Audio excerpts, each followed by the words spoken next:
Hello, everyone. Hello.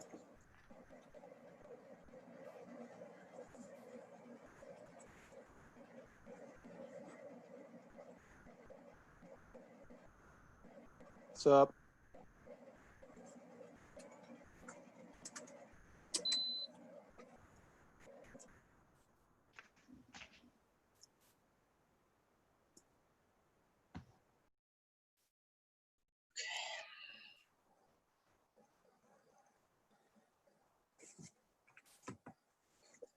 Hello, can everybody hear me?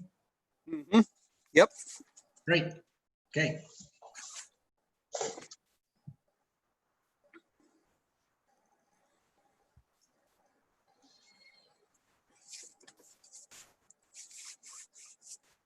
Ooh.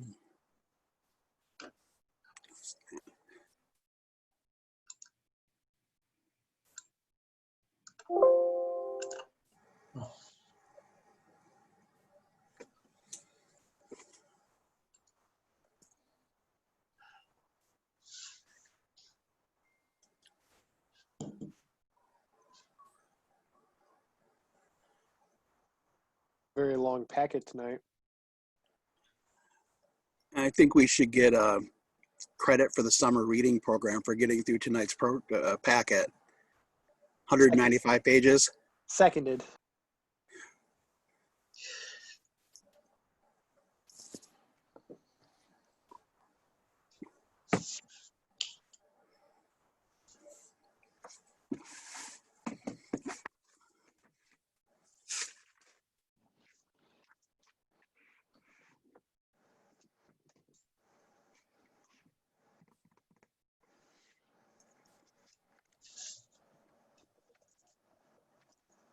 How's everybody doing today? Good. Good. Okay, so I apologize for the long packet. You guys are going to have a tough night tonight, and then next month is already shaping up to be nice and long as well. I didn't understand a word you said. Did everybody else hear me? Yeah, Now but I that's can hear better. you. Yep. Yep, we live for these long meetings. Kathy, can you hear me still? Now I can. You must be closer to your mic. Well, I'm always close to Mike, Oh, that's bad. Unintended. and I'm not even a dad. How do I get these dad jokes so perfected? So I'm going to be trying to take minutes along with guiding the Zoom meeting itself. I don't know how much public comment we're going to have, but we do have a couple of issues on the agenda that might pique people's interests. Horrible. And I'm going to try not to mute people if I don't have to. But I would ask the people who are not on the board to keep themselves muted, except during the public comment period.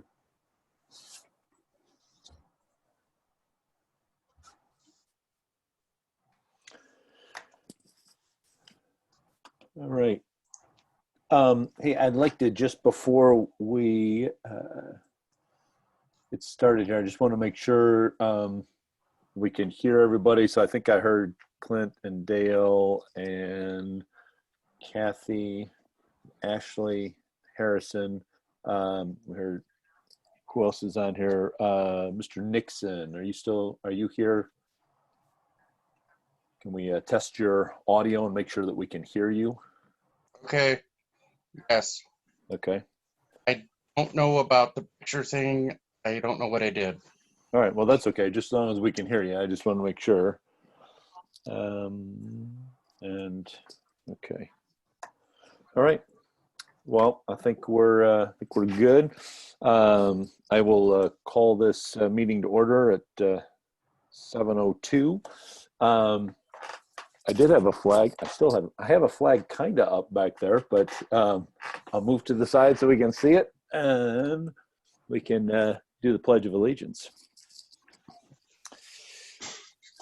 I pledge allegiance to the flag of the United States of America and to the republic for which it stands, one nation, under God, indivisible, with liberty and justice for all.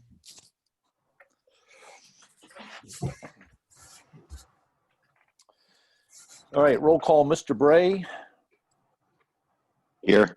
Mrs. Brimmer, Here, Mr. Conley,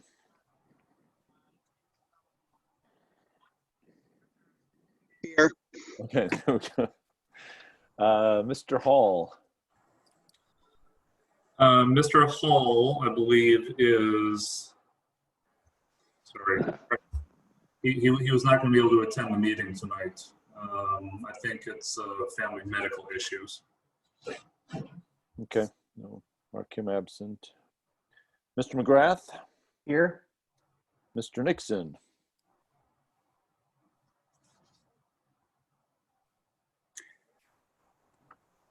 Here. gotcha, okay. Harrison Owens, Here. Mr. Watson, Here. Craig Owens is here. We have Tim Johnson, our city planner here, and Here. Mr. Womack, our city manager, and I believe that I saw Ms. Naparowski's name up there, so I believe that she's here with us tonight as well. Planning commissioners, I just remind you again while we're doing this kind of a meeting, when we ask for a vote, if you could vote by voice, but if you could also give either a thumbs up for a yes or thumbs down for no, just in case we have an audio issue, at least we have kind of a fallback on being able to see that. That will help us out as well. So I would entertain a motion to approve the minutes of our July 7th, 2020 meeting. I'll make that motion. I'll second.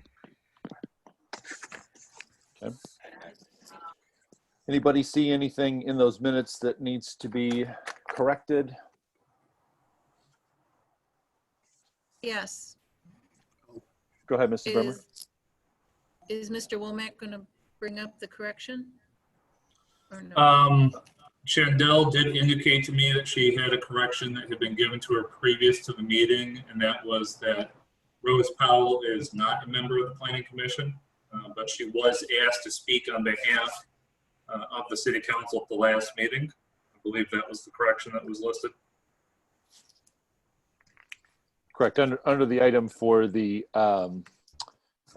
council representative, right? I believe so. Okay, yep.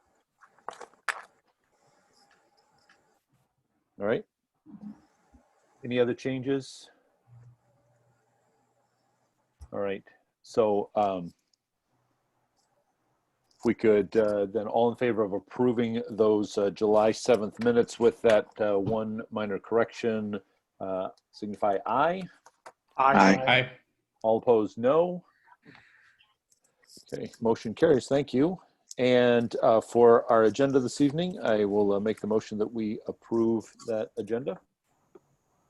Seconded. Anybody have anything on here that stands out to you that we need to address? Okay, all in favor of approving the agenda, aye. Aye. Aye. All opposed, no. Motion carries. Thank you. All right, public comments. Let's start first with, are there, Mr. Womack, is there anybody in the city council chambers?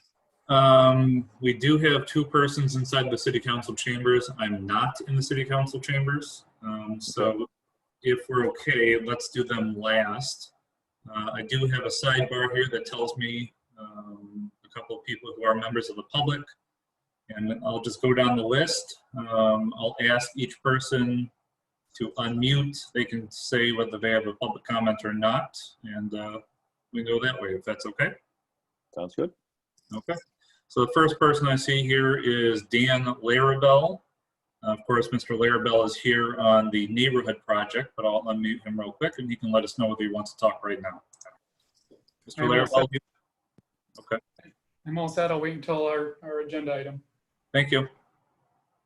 The second person I see is Gary Wade. Mr. Wade, do you have any public comment?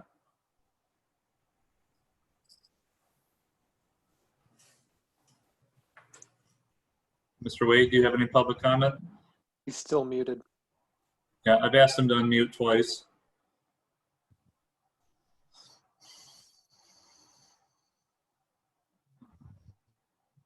Okay, I guess some kind of technical issue where he's not wanting to comment. I have Judy Reed. Ms. Reed, do you have any public comment?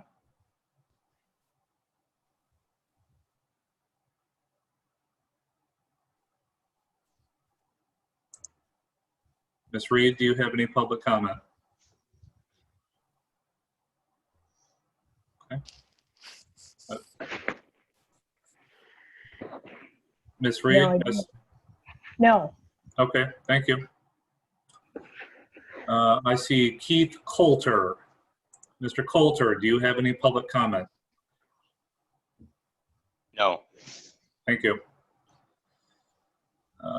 Looks like I do have Rose, Ms. Powell. She'd be one of the persons inside the council chamber.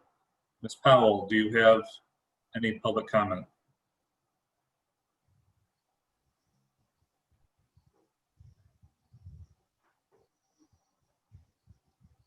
Not tonight, thank you. Thank you, Rose. I also I'm have, here also. and that would I'm be also here, Bernadette Powell. Ms. Powell, do you have any additional public comment? Yeah, we're using the computer here in this office, and it's very hard to hear everybody in here. Also, I think this board is doing a wonderful job with the work they have to do.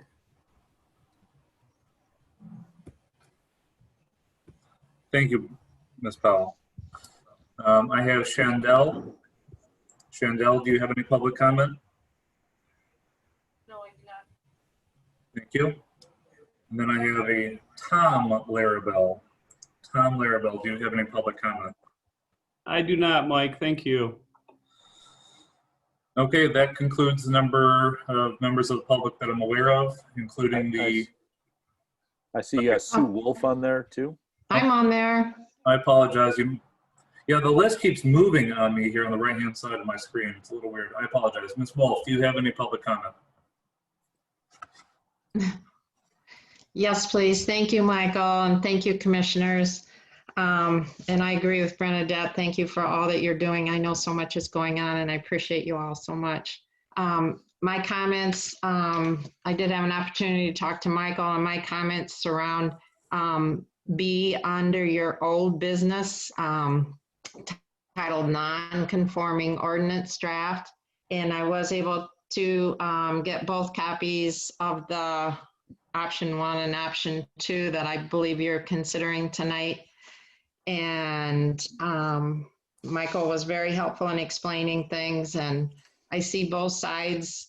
I think I see a lot of information on both sides, but as I presented to you before, I would strongly ask for your consideration in the way it's written, that says if the non-conforming structure is destroyed, it can be repaired or replaced in a manner consistent with the prior law. And I won't read it all to you because I know you got a really long meeting, but I would ask for your consideration that if it's destroyed by natural disaster or whatever the terminology is specifically, out of any one person's control, that it can be rebuilt if it's under the same footprint and the same use and everything as before.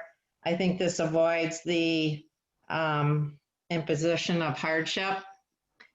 As I shared before, I have been and continue to pay thousands of dollars over the years.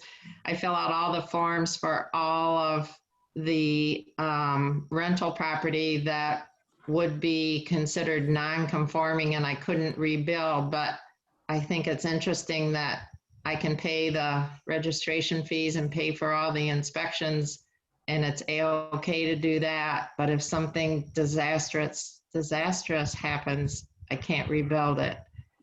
And I know Rick Spitzbergen had another property, a multifamily property that he tried to sell or refinance and was denied because of something happened to it. It couldn't be put back to its original use. So, and then the other last thing, I hope I'm in the time. I don't want to keep you guys, but I know it gets confusing. And just for one example, the duplex there at 17 First Street, which I think also qualified me for the public hearing that you're having, which I think we can talk on that when you have the public hearing. But anyway, for an example, we bought that house from Gene and Jean DeGraff probably over 20 some years ago. They inherited it from their dad, from Gene's parents, and Gene's parents had it as a duplex. Gene and Jean had it as a duplex.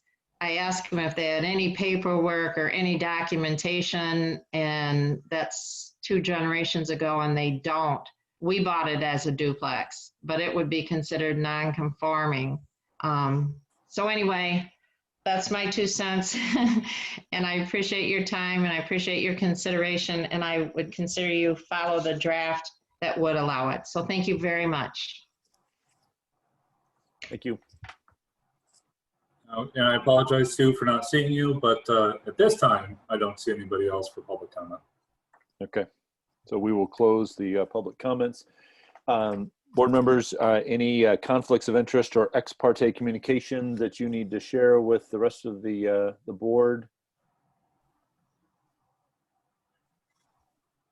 Okay, seeing none, we will move on to our scheduled public hearing.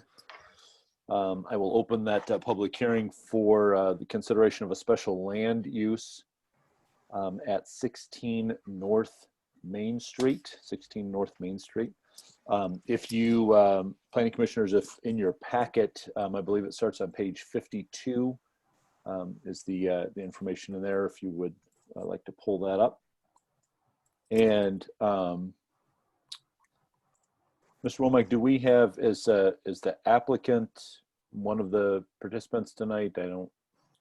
He did indicate to me that he might be a few minutes late. He asked that we not actually go to his item until. Hey, Mike, this is John. I'm on the call. Oh, there he is. I apologize. He has gotten just on time. Thank you, Mr. Abbo. Yep. So I guess we have him. If you'd like to ask him of anything, or Mr. Owens. Well, I'd just like Mr. Abbo to just share with us why, you know, some of the things that he's requesting here with this special land use. Yeah, that's fine. I can just give you guys kind of a background on our company if you think that makes sense, and then we can go into the application. So just to give you guys some background on Loom, we're currently, you know, we're headquartered out of our main office, which is in Troy, Michigan, but we're currently one of the largest recreational establishment operators in the state of Michigan right now. We currently have 10 open locations throughout the state of Michigan. The closest, I believe, to you guys is in Big Rapids. So that's in, you know, near West Michigan. And we also have one coming to Lowell, which is, I believe, nearby as well. But currently we are, you know, all of our establishments are adult use, recreational, as well as medical. Obviously here we would be a standalone recreational establishment. The owners, just to give you some background on the owners of the organization, it's the co-owners of Bell Tire, who are Bob and Don Barnes. You know, they started this organization, you know, similar as to Bell Tire, as, you know, wanting to be one of the larger retail operators in the state of Michigan. So they're approaching it the same way. They're approaching Loom the same way as they did with respect to their other operations. So that's just the background on the company. We saw Cedar Springs as an opportunity here to establish our brand. You know, we think that Cedar Springs would be a good area, especially in the downtown area. Currently, we're operating 2 of our marijuana establishments in downtown areas, one of them being in Big Rapids and also another one in Owasso. And both of those municipalities have been pretty happy with us as a neighboring business over there. You know, driving traffic into the downtown areas, as well as just being a good overall neighbor in general. So that's just the background. I'm happy to take any questions that you guys have with respect to the application.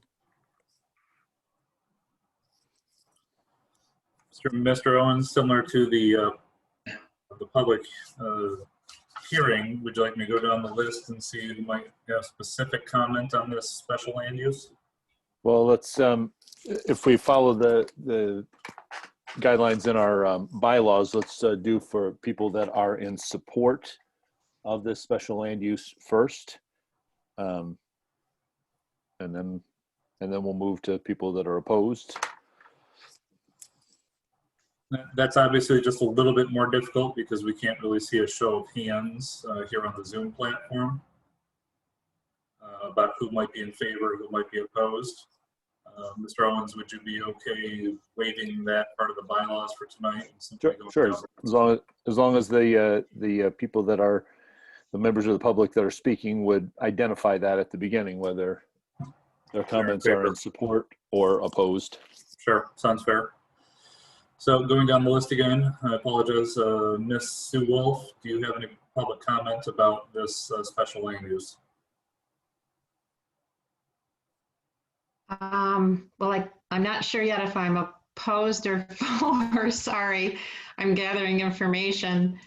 But my overall concern, and that is that I know for sure 2 people have sold property within the city for the sole purpose of marijuana distribution. And I know of 2 others that are considering selling their property for marijuana distribution centers. So my overall concern rests, and I have not talked to Michael about this, so I'm not exactly sure. I just learned this information today. I'm just concerned that our Main Street will turn into a capital of distribution centers. And I don't know if it's true or not, but is there unlimited number of distribution centers allowed? So if that's the case, I'm just concerned about the direction and the master plan of the Planning Commission and the City Council if we were to have multiple distribution centers and other businesses leaving. So that's my overall comment. Thank you. Thank you. Mr. Larabelle, Dan Larabelle, do you have any public comments on this? I do not. Thank you. Thank you. Mr. Gary Wade. Mr. Gary Wade, do you have any public comments on this?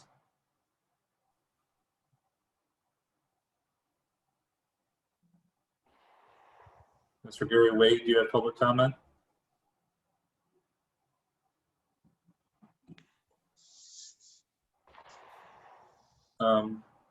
Yeah, it looked like he was trying to unmute himself. It looks like he's currently unmuted, but Mr. Wade, can you hear us? I'm not getting anything. Can anybody else hear Mr. Wade? Okay. Judy Reed. Judy Reed, do you have any public comments on this? I do not.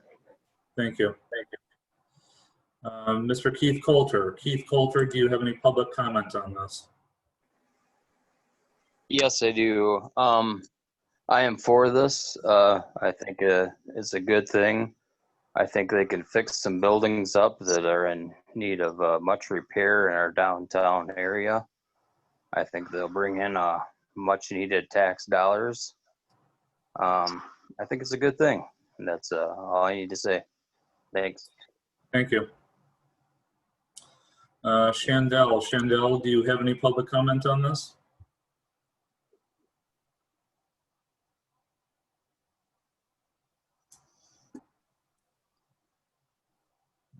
Shandell's listed here twice. Let me, No, I don't. okay, thank you. Let's see, Sherry Fox. Ms. Fox, you are with Loom Cannabis, but I guess you're a member of the public. Do you have any comment you'd like to make at this time? No, no public comments. Thank you. And then see, Tom Larabelle. Mr. Larabelle, do you have any public comments on this? No comments on this item. Thank you. I believe that was everybody. Did I miss anybody? Well, our people in the council chambers. Oh, yep. Let's see, Rose, can you hear me, Rose?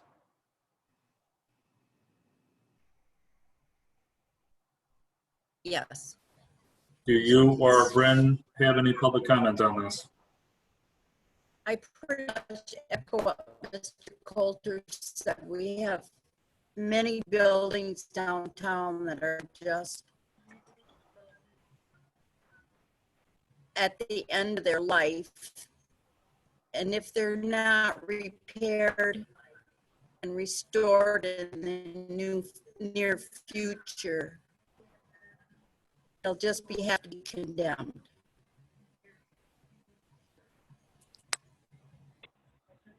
Thank you. Bren Powell, do you have any public comment?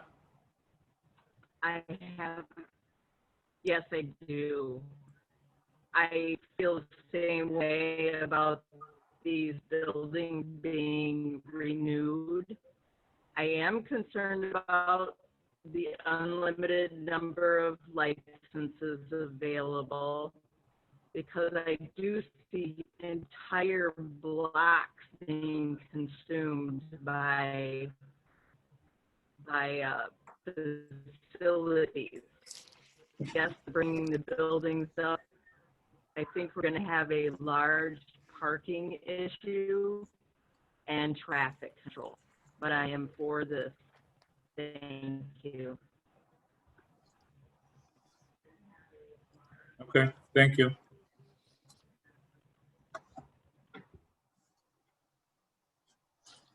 I believe that's it, Mr. Owens.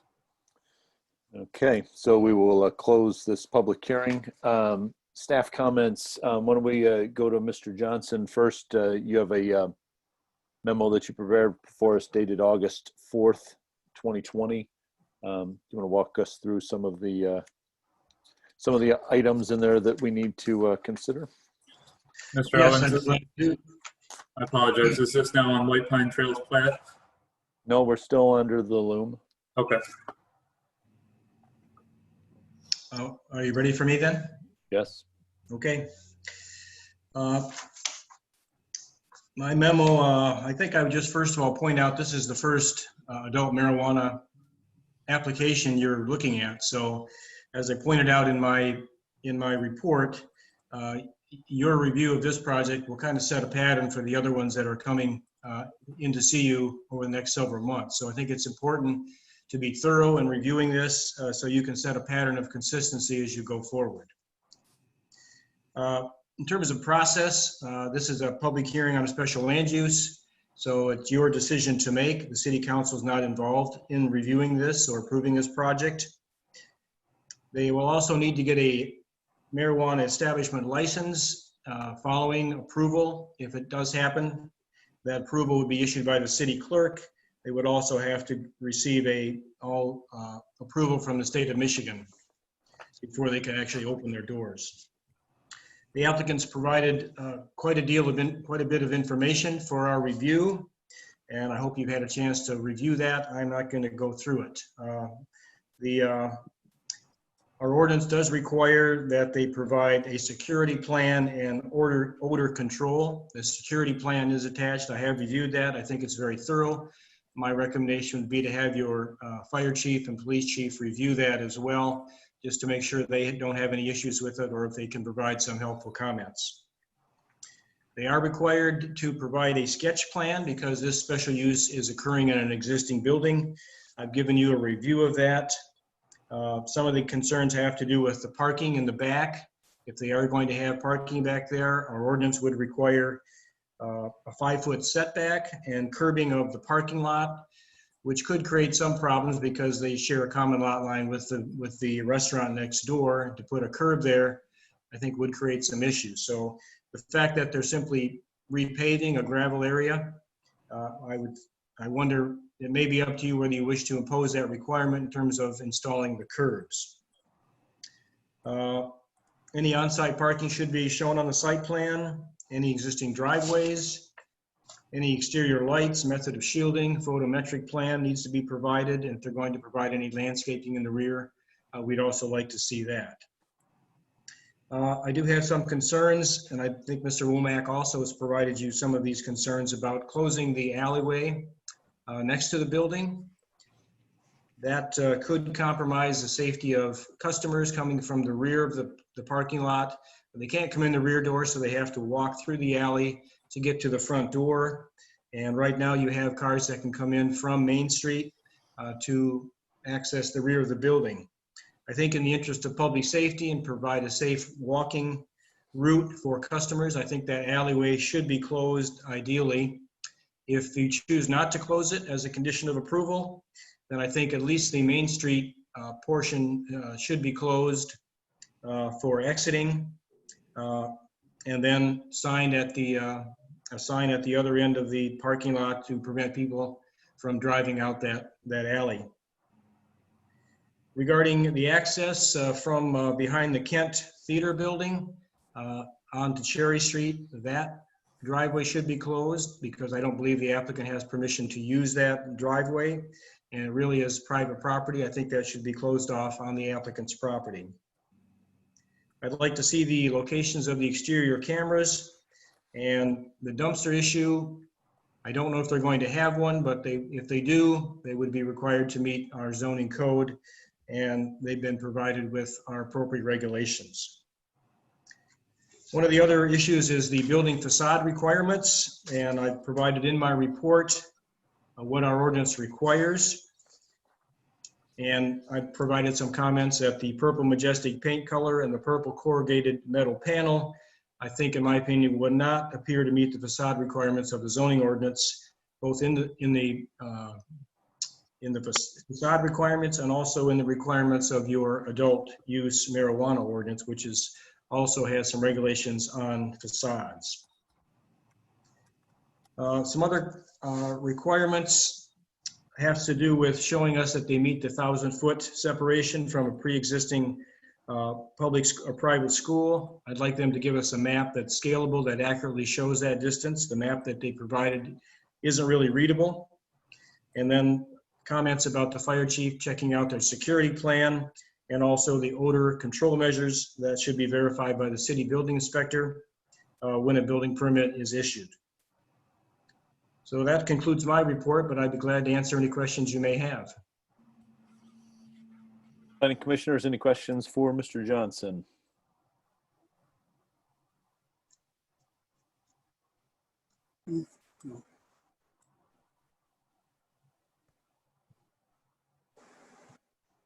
Yes, Mrs. Bremer? When we're considering parking,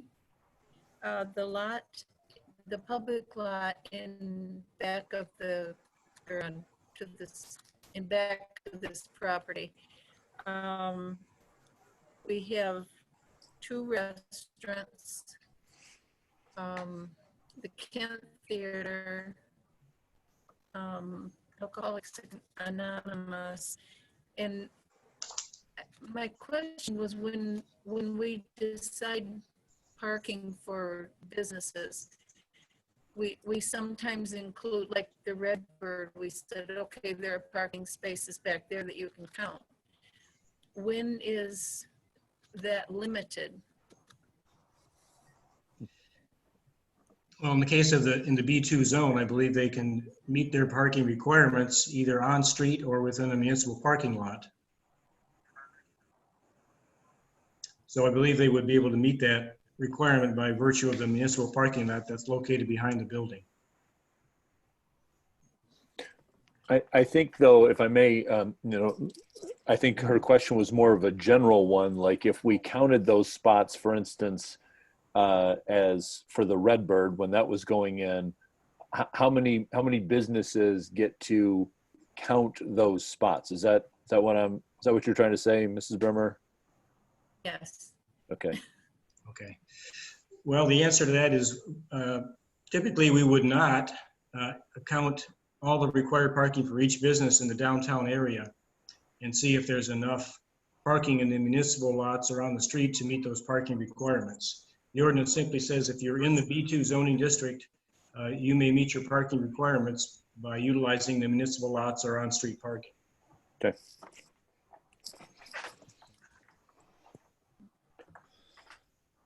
All right. Any other questions for Mr. Johnson?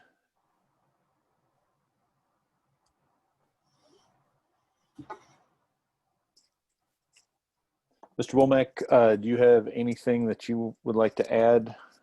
Sure, thank you. So I've obviously had some ongoing discussions with Bloom Cannabis and their representatives. There are some issues that we've talked about that I knew that the Planning Commission might want to consider, but I'll start with Mr. Johnson's report. So I agree the security plan is pretty thorough. Under state law, they're going to have to meet some very stringent requirements regarding outdoor and indoor camera systems. I don't know if we want to be the ones who are in the position to review that. Probably not a bad idea for them to give us a copy of it, but that is something that will be reviewed and approved of by the state. Same thing with odor control. And negative negative indoor air pressure.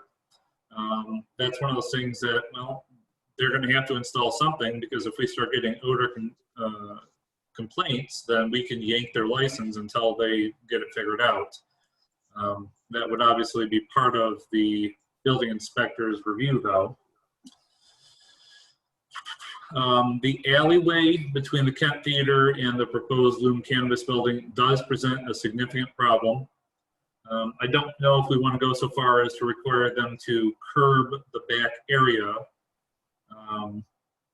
but I thoroughly agree with the city planner that we should not allow vehicular traffic to go through there. I prefer to see the curb cut that exists currently be curbed. And we may wish to make that a requirement of the site plan. The only outstanding problem there is that this is also where the storm drain is scheduled to go through. And I don't know if we want to simply wait until the county drain commissioner completes his project to see if that's taken care of under his project, so that we don't put these costs on this applicant. But we should consider that to be a part of this and require it. The exterior landscaping is very difficult because, of course, this is kind of a concreted area. You know, some greenery out back is not the worst thing in the world, but the parking lot there has the community garden. So there's a lot of greenery and flowers there. Exterior lights and method of shielding. I agree. If they're going to add lighting and shielded lights to the site, we'd like to see them, make sure they comply with our requirements. I've already had discussions with the applicant about the dumpster. I see that as a minor issue. Not sure the Planning Commission needs to approve of that. That can be approved of separately as part of an accessory structure permit. And then the majority of what I thought Planning Commission would be concerned about would be the appearance of the building, specifically the color. As Mr. Johnson indicated, purple is outside of the range of earth-toned brick, wood, native stone, or other high-quality materials. But you know, we have the rustic roof in town, which is a bright blue color. So I'll leave that to the Planning Commission to discuss. But the other big one was the metal, kind of corrugated metal front that was proposed. I indicated to the applicant that, first of all, that corrugated metal is not allowed to be the majority material on the front of any facade. They did send me a couple of drafts for alternatives, which increased the number of windows. I sent that out in an email this afternoon, I believe. I can present those in a shared screen if the board would like to see them. I don't think so. Nope. So the alternatives do have additional windows, which I think looks better. But I just don't think that it's appropriate to have as much corrugated metal in the front as they've originally proposed. Yeah, other than that, Mr. Johnson's report was pretty thorough. The Loom Cannabis folks, they've been very responsive to my inquiries. I think they'll be good neighbors and good business here in town. But we do just have to get through some of these issues. And of course, I will tell you something that I know they're going to tell us, and that is time is always of the essence. We hear that from every developer that comes into town, but I think there is some value to these applicants to be the first ones open. And I'm sure that they're going to ask that the board be willing to defer some of these approvals to administrative approval, or as we've done in the past, to administrative approval with the chairperson involved as well. And I'm open to any questions that the board may have. Board members, any questions for Mr. Womack? Mr. Watson? I don't have a question per se, but I agree with Mr. Womack about the corrugated metal. The color purple, I don't have a problem with that on the building myself. There's a little bit of variety of color along the street as it is. And as long as it were a material that fit the buildings around it, like brick, I think I'd be okay with that. But the metal itself would, I don't think that'd look very pretty. I don't think it'd match up with the rest of the buildings around it.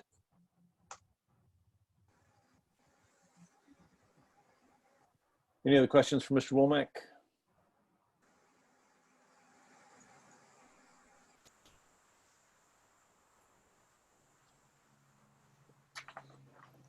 All right.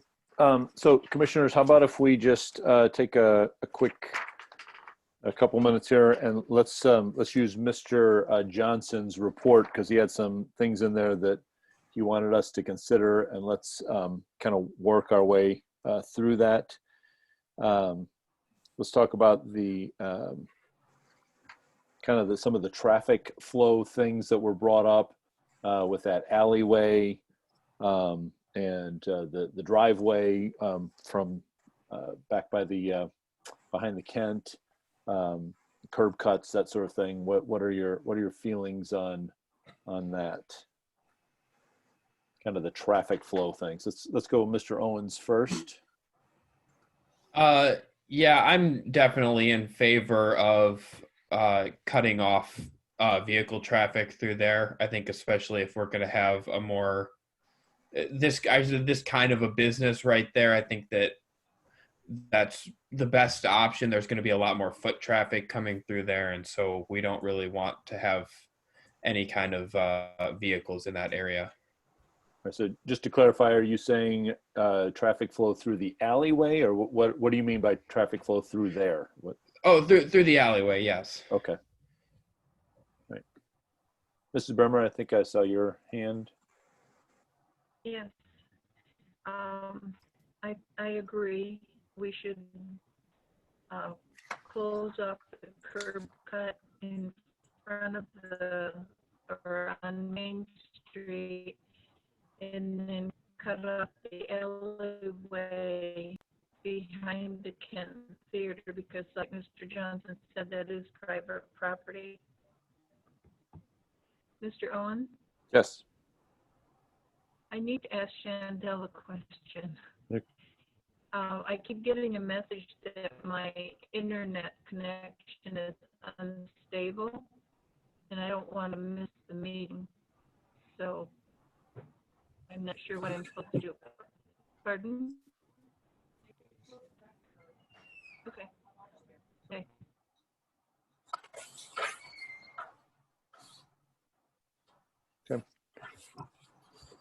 All right, so Mr. Brimmer, I had your comments about the curb cut and the alley and the driveway behind the Kent Theater. Was there anything else you wanted to add? I'm concerned about the employee parking. I don't know how many employees they're going to have. I think they have 1 or 2 security guards, probably a receptionist, and 2 or 3 people inside. So if they had 6 to 8 employees, I'm wondering where they're going to park and still have room for customers. Mr. Abo, do you have any insight on that? Yes, so I'm sorry, was the question whether where employees are going to park? It kind of cut off. Yes, so I guess number of employees and what your plan is for parking those employees. Mm-hmm. So the plan would obviously be to minimize obviously the number of parking spaces that we're using. We'd obviously want to, I think it would determine how busy the store is as to how many employees we are going to have on site at any given time. But you know, to be a good community partner and limit the amount of parking spaces, if that was a request of the city, we would find a way, you know, to make it work from a limited employee role. I mean, we have a small shop in Everett, which is about the same size as here in Cedar Springs, and you know, we have, you know, 3 or 4 people working at any given time, or you know, 8 to 10 people. So I think we can get away with either. I mean, it just depends upon you know, how many managers we're going to have versus how many individuals that are actually on the sales floor. And I think it's going to depend on how we run that establishment. But you know, we're open to what the city has to say. Okay.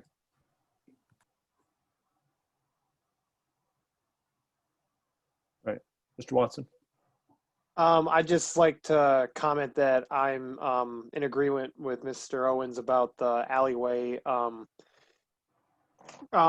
not allowing vehicular traffic through there, because even before this, there's already a lot of foot traffic that goes through there, especially families parking back there to go to the Kent Theater, and this is just going to add to the foot traffic, so it makes sense to stop the movement of vehicles through that area. Okay.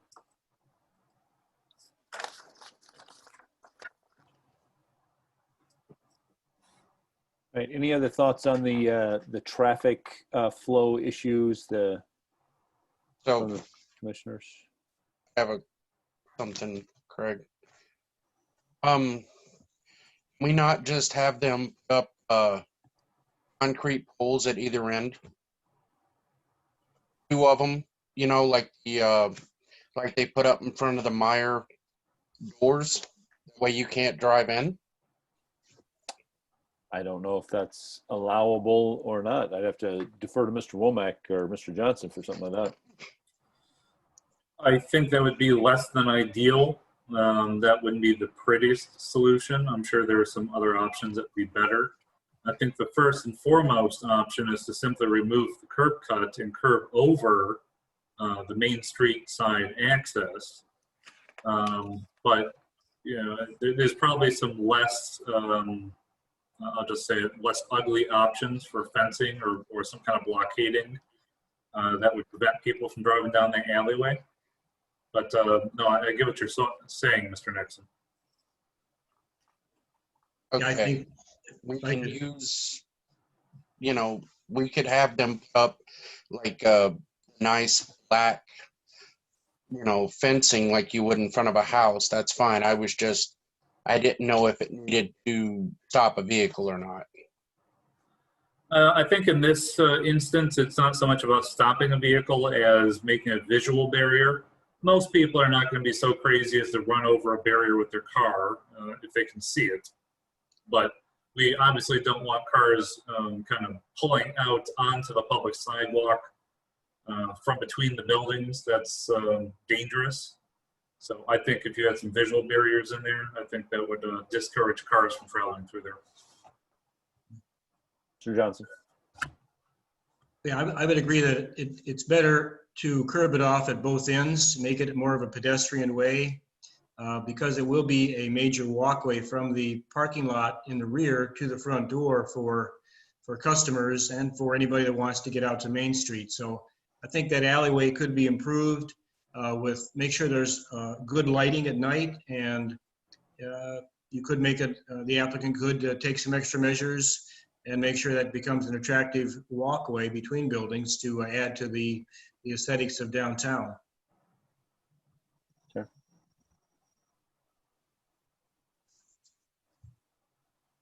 All right. Any other comments on the traffic issues?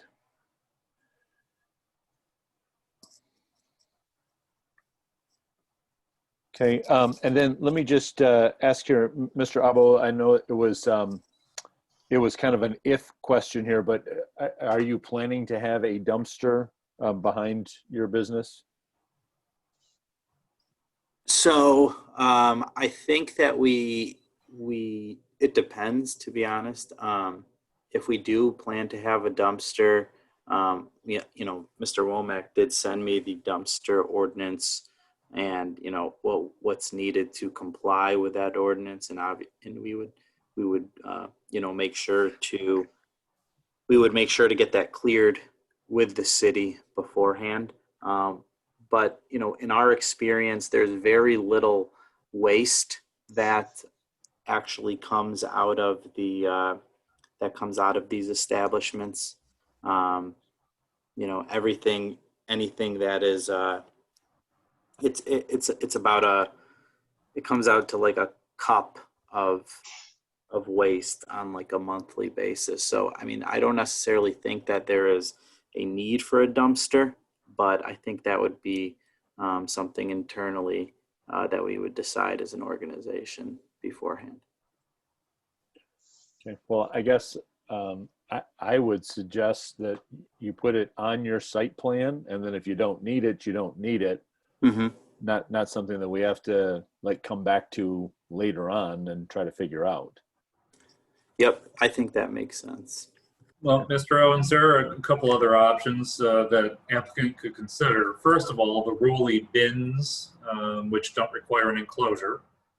If they have such little waste, they're not going to need a dumpster. They could simply use what's essentially a residential garbage bin. They could also rent or lease or come to some kind of agreement with some of their neighboring businesses to share their dumpsters. Or at the very worst case scenario, it sounds like, at some future date, if they needed to add a dumpster, they would still have to seek city approval. And I am empowered under my zoning administrative cap to approve of a dumpster enclosure through, I think, the zoning permit or the accessory building permit. So I personally don't think Planning Commission needs to address this. It certainly doesn't hurt to have a future location of a dumpster listed, but it seems like a little extra work for them now. But I'll defer to Planning Commission, whatever you guys want to do. That's what I was kind of leaning towards, is that if there's marking where it may be, if they think that they might need one in the future, just so that we have a sense of that. I don't think that adds anything to the workload for anybody. Mrs. Bremer? That should be handled in a specific way, as I understand it. It can't just be thrown into a dumpster. Right. And they do have that plan in place, but it's just the actual physical dumpster itself, you know, having a sense where it might be. That's all I'm suggesting there. All right, so what about Planning Commissioners' comments that you have on the exterior design of the building, the type of materials, the color, the windows?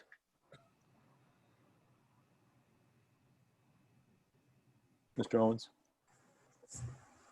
Yeah, as far as the color is concerned, I'm fine with it. I know it's a little bit outside of our normal for what we had established, but I don't think that it is, for lack of a better word, overly obnoxious or anything like that. I think it would still fit overall into the general sort of idea of what we meant with those rules of keeping things from getting too out of hand in terms of the color palette. I think that it's an appropriate color that we could probably approve a variance for. Mr. McGrath? I'm also, I think the color is okay, but do we need to change or look at our ordinances to change or to approve that color? Or do we need to stick with the ones that are by our ordinances? Yeah, our ordinance does state right now, that it's supposed to be low reflective, subtle, neutral, earth tone colors. I'm not sure that purple fits that, but. Well, I think Mr. Johnson had mentioned previously when we were talking about the proposed strip mall in front of the Tractor Supply Company, that we'd like to readdress this non-residential design standard. I don't have it in front of me, but it's not something that this planning commission has looked at. I think it's a little out of date, especially in line with, kind of the direction of the city. Mr. Johnson, feel free to jump in here, but, this is the planning commission's baby. I think they can interpret it the way they want. And if they think this purple meets with what their expectations are, even if it's a little contrary to what's written down in the ordinance, I don't see any problem with that. But I guess, Mr. Johnson, is it a directive or is it a suggestion? Well, I'm looking at the ordinance. It's pretty clear what the ordinance says. I don't see any language in here about or other exterior materials that may be approved by the planning commission. Then you've got a little bit more better latitude to approve things that aren't on the list. I think if you want to make an amendment to your ordinance that would change some of these regulations, but also to add that language that gives you the flexibility to approve something if you like it when you see it, I'd be more comfortable with that. Otherwise,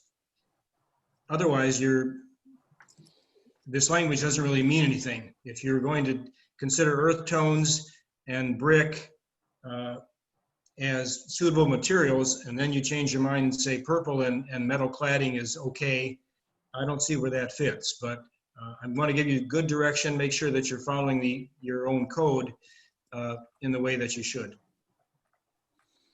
Mr. Watson? So would this involve us then, therefore, adjusting the ordinance in the future to make this more okay then? Yes, it would.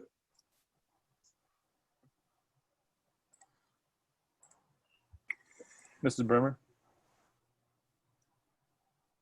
The proposed design of the building, it really does diminish the essential character of the area. The architectural heritage of the building would be destroyed when they remove the south side windows and painting the bricks on the building's facade.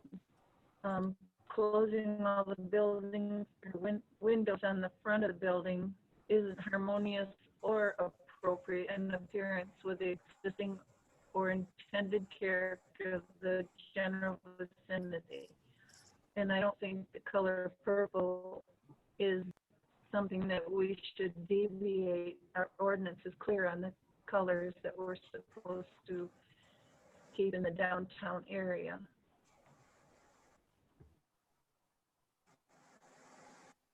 Ron? Yes, Mr. Bremer?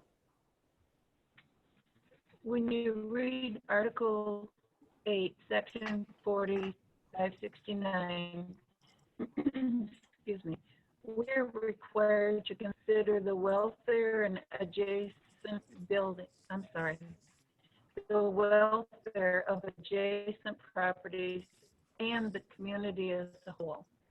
The regulations and standards are designed to allow practical latitude for the developer, but at the same time, maintain adequate provision for the protection of the health, safety, and convenience and general welfare of the community. I think that we need to really be careful in looking at this first marijuana shop and look at what it's going to do to the character of our community.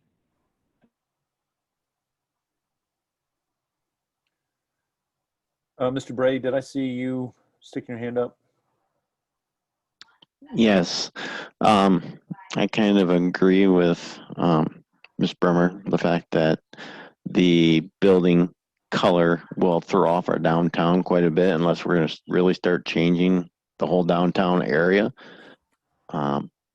And also the metal part doesn't throw me at all. That should be more towards our downtown development plan, I guess, or how it should look. So color-wise, I think throwing purple in our downtown and the way it currently looks is really kind of almost a gaudy look, and will kind of throw off the way the downtown looks. Mr. Johnson? Well, let me just go back and say they're looking at the regulations. The word compatible is in there and the word harmonious. So those are really kind of discretionary terms that allows the Planning Commission to decide whether what's put in front of you is meets those words or not. So there is some discretion in there, despite what I said earlier, but I still would like to see a little bit better language in there that gives the Planning Commission a little bit more written discretion to deviate from some of these terms in here, like earth tones and that sort of thing. Mr. Craig? Yes.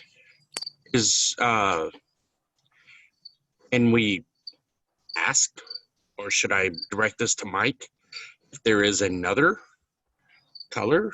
Or, I mean, instead of us just sitting here and debating on this, I mean, are they dead set on this?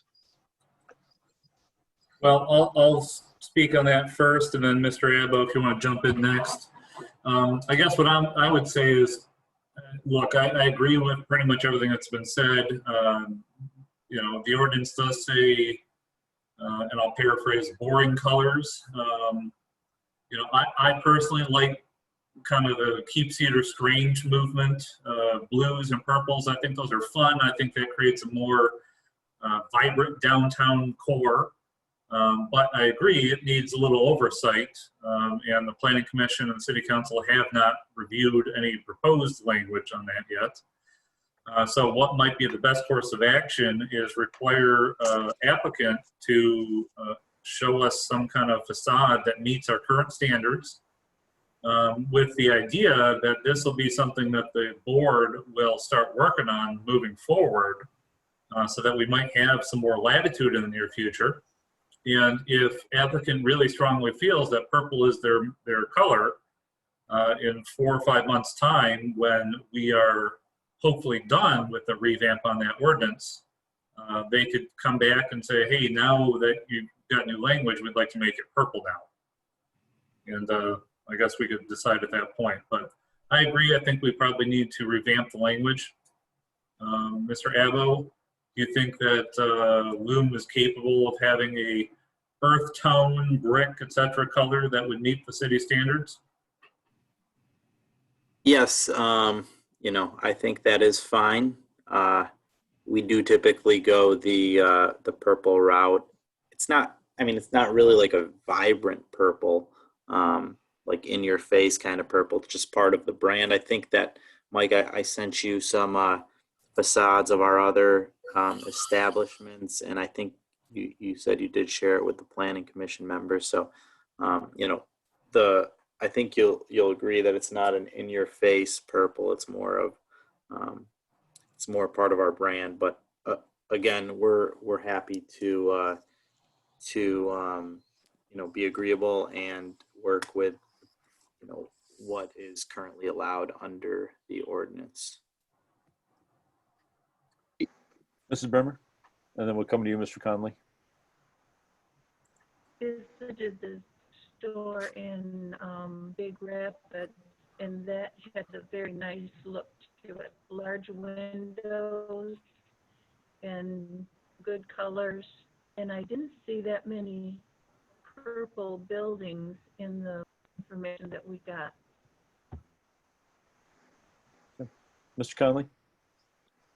I was offering the possibility, looking at that portion of the ordinance, there is an exception in there as approved, with approval, that certain colors could be used outside of the earth tones if it's part of the building trim, not necessarily a major portion of the building.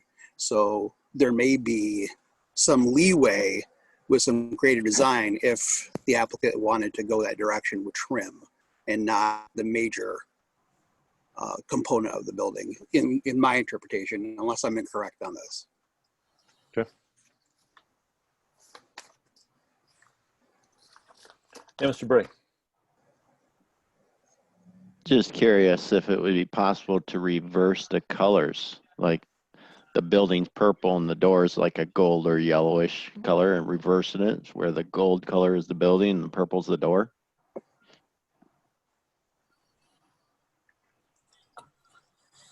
That way it doesn't overtake the whole building as much and sticks out so much maybe. Sure. Okay.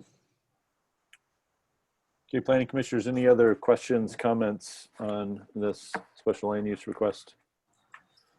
Mr. Owens, one thing I would ask is maybe the planning commission would like to address the windows / corrugated metal situation. As I indicated, applicant did send me an email earlier today, which I've been forwarded along to the planning commission members. The current, I'll bring it up here, the current facade looks like it's a significant portion of that is going to be this corrugated metal with very small or very few windows. And Mr. Johnson, feel free to jump in on this, but I was pretty sure our ordinance requires more windows and only allows corrugated metal as a like a trim piece. So maybe a planning commission should weigh in on that. That's a good point. Buildings downtown typically have more windows to show off their, retail items for sale, and to provide just a better experience walking down the sidewalk. A blank wall is something that many communities try to discourage in their downtown. And just to jump on that real quick, of course, Mr. Abbo is not aware, but everybody in the community remembers the Gun Tavern and the fact that you could walk 200 feet down Main Street and not a single window to be seen. That was one of the biggest blights on Main Street, in my opinion. And windows just add class, it adds nice looks. And I think applicant needs to add more windows to this facade. But again, we'll leave it to the planning commission to discuss. Jones? Yeah, I'm in agreement with Mr. Womack. I think that what we're trying to promote is a downtown with shops that people can walk along. We want to promote foot traffic downtown. And I think that a large part of that is definitely going to be having windows in those shops. So I think that we definitely should require either more windows or larger windows, however they would like to address that. Mr. Owen. Yes, Mr. Nishkin.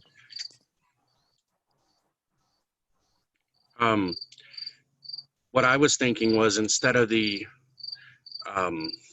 corrugated pen, was if they could do something maybe with the brick, they could maybe do a design with that, or with wood around the windows or something like that. I think wood or design with brick would be a better choice than the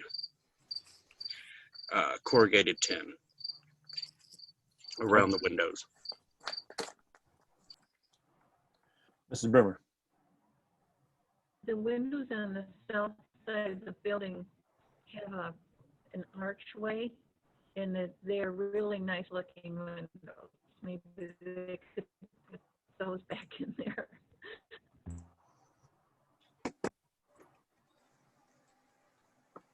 So Kathy, I heard you say something about the archway on the south side of the building, which is in the alleyway between that building and the Kent Theater.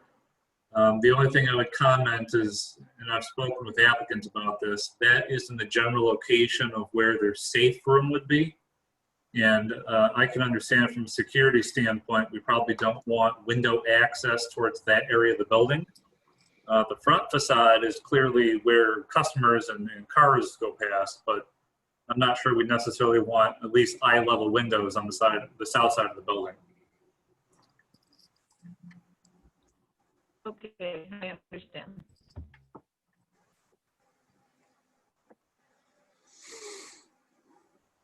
Okay. All right. Thank you, everyone, for weighing in on that. Appreciate it. Let's look at our new business. Item A, White Pine Trails plat, believe in your packet that begins on page 8 in your packet. This is the applicant is requesting us to set up a PUD there for them for this project.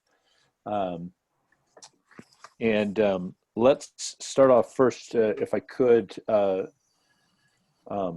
I don't know, either Mr. Womack or Mr. Johnson, there are some things that the applicant needs to demonstrate in order to have the PUD. There's 2 items that they need to demonstrate from a list. You want to just kind of bring everybody up to speed on that, and then we can allow the applicant to address that part of it. Mr. Johnson, do you want to start? I'd be glad to. Assuming everybody has looked at the site plan and is aware of what the actual request is.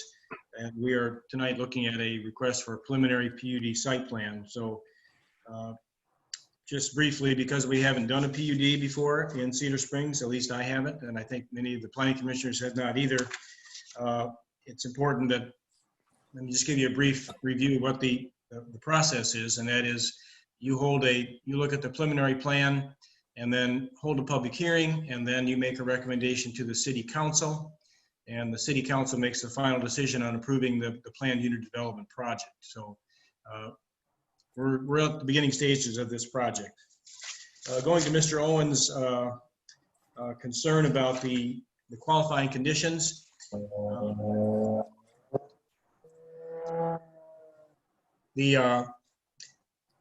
A PUD is really kind of a design plan where it allows the applicant to modify the underlying zoning regulations, and by coming up with some flexibility in the zoning code so that they can basically provide benefit to the city in exchange almost for the planning commission and council modifying some of the regulations.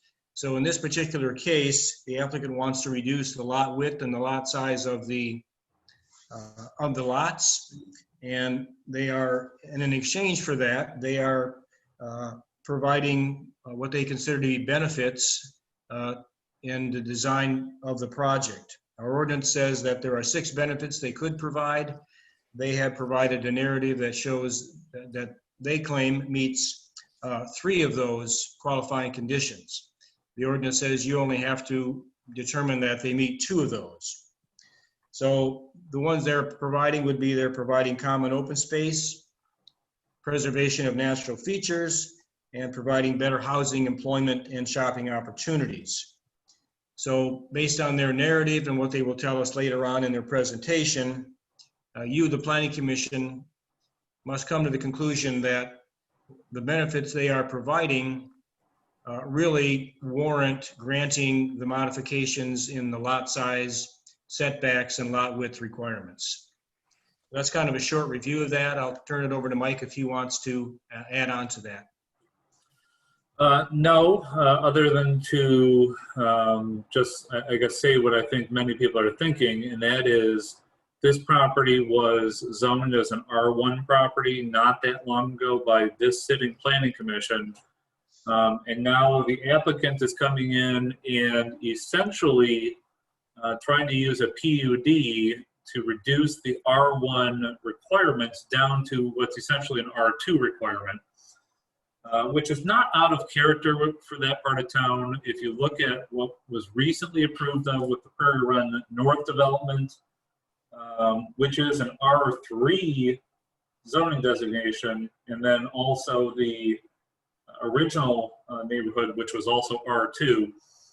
All those properties they're small lots. They have 6-foot side setbacks, et cetera, et cetera.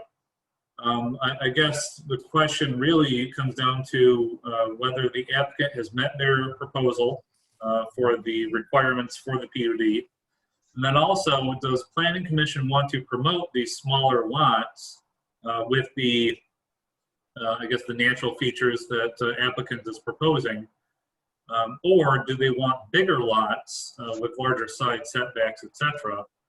And I would point out that one of the things that, just from a zoning administrator and code enforcement perspective, is that a lot of people like to have their trailers and their boats here in the community. And the law currently requires that they have those boats and trailers on the side of their house.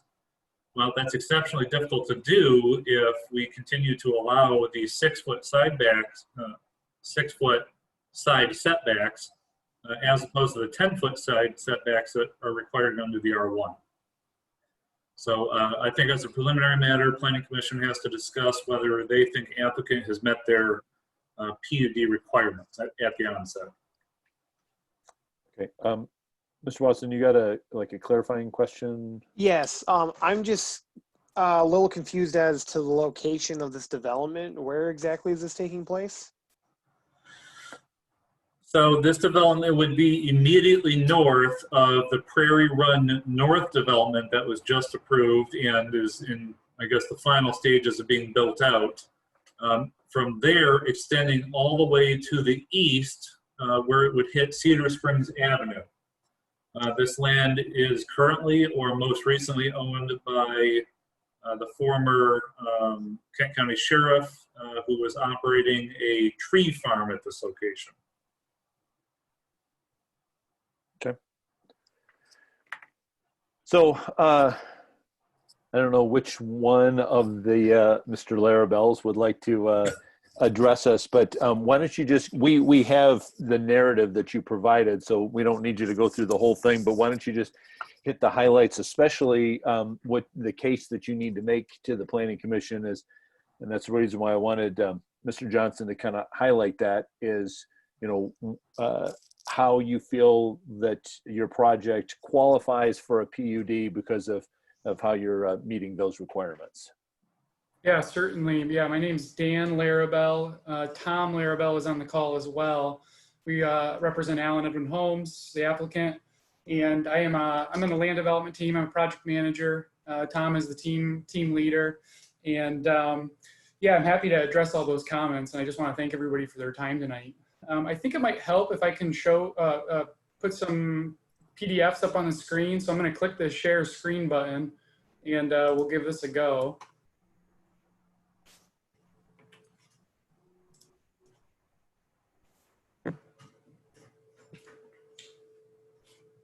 Okay, is everybody able to see this PDF on the screen? So this should give a good representation of the project location.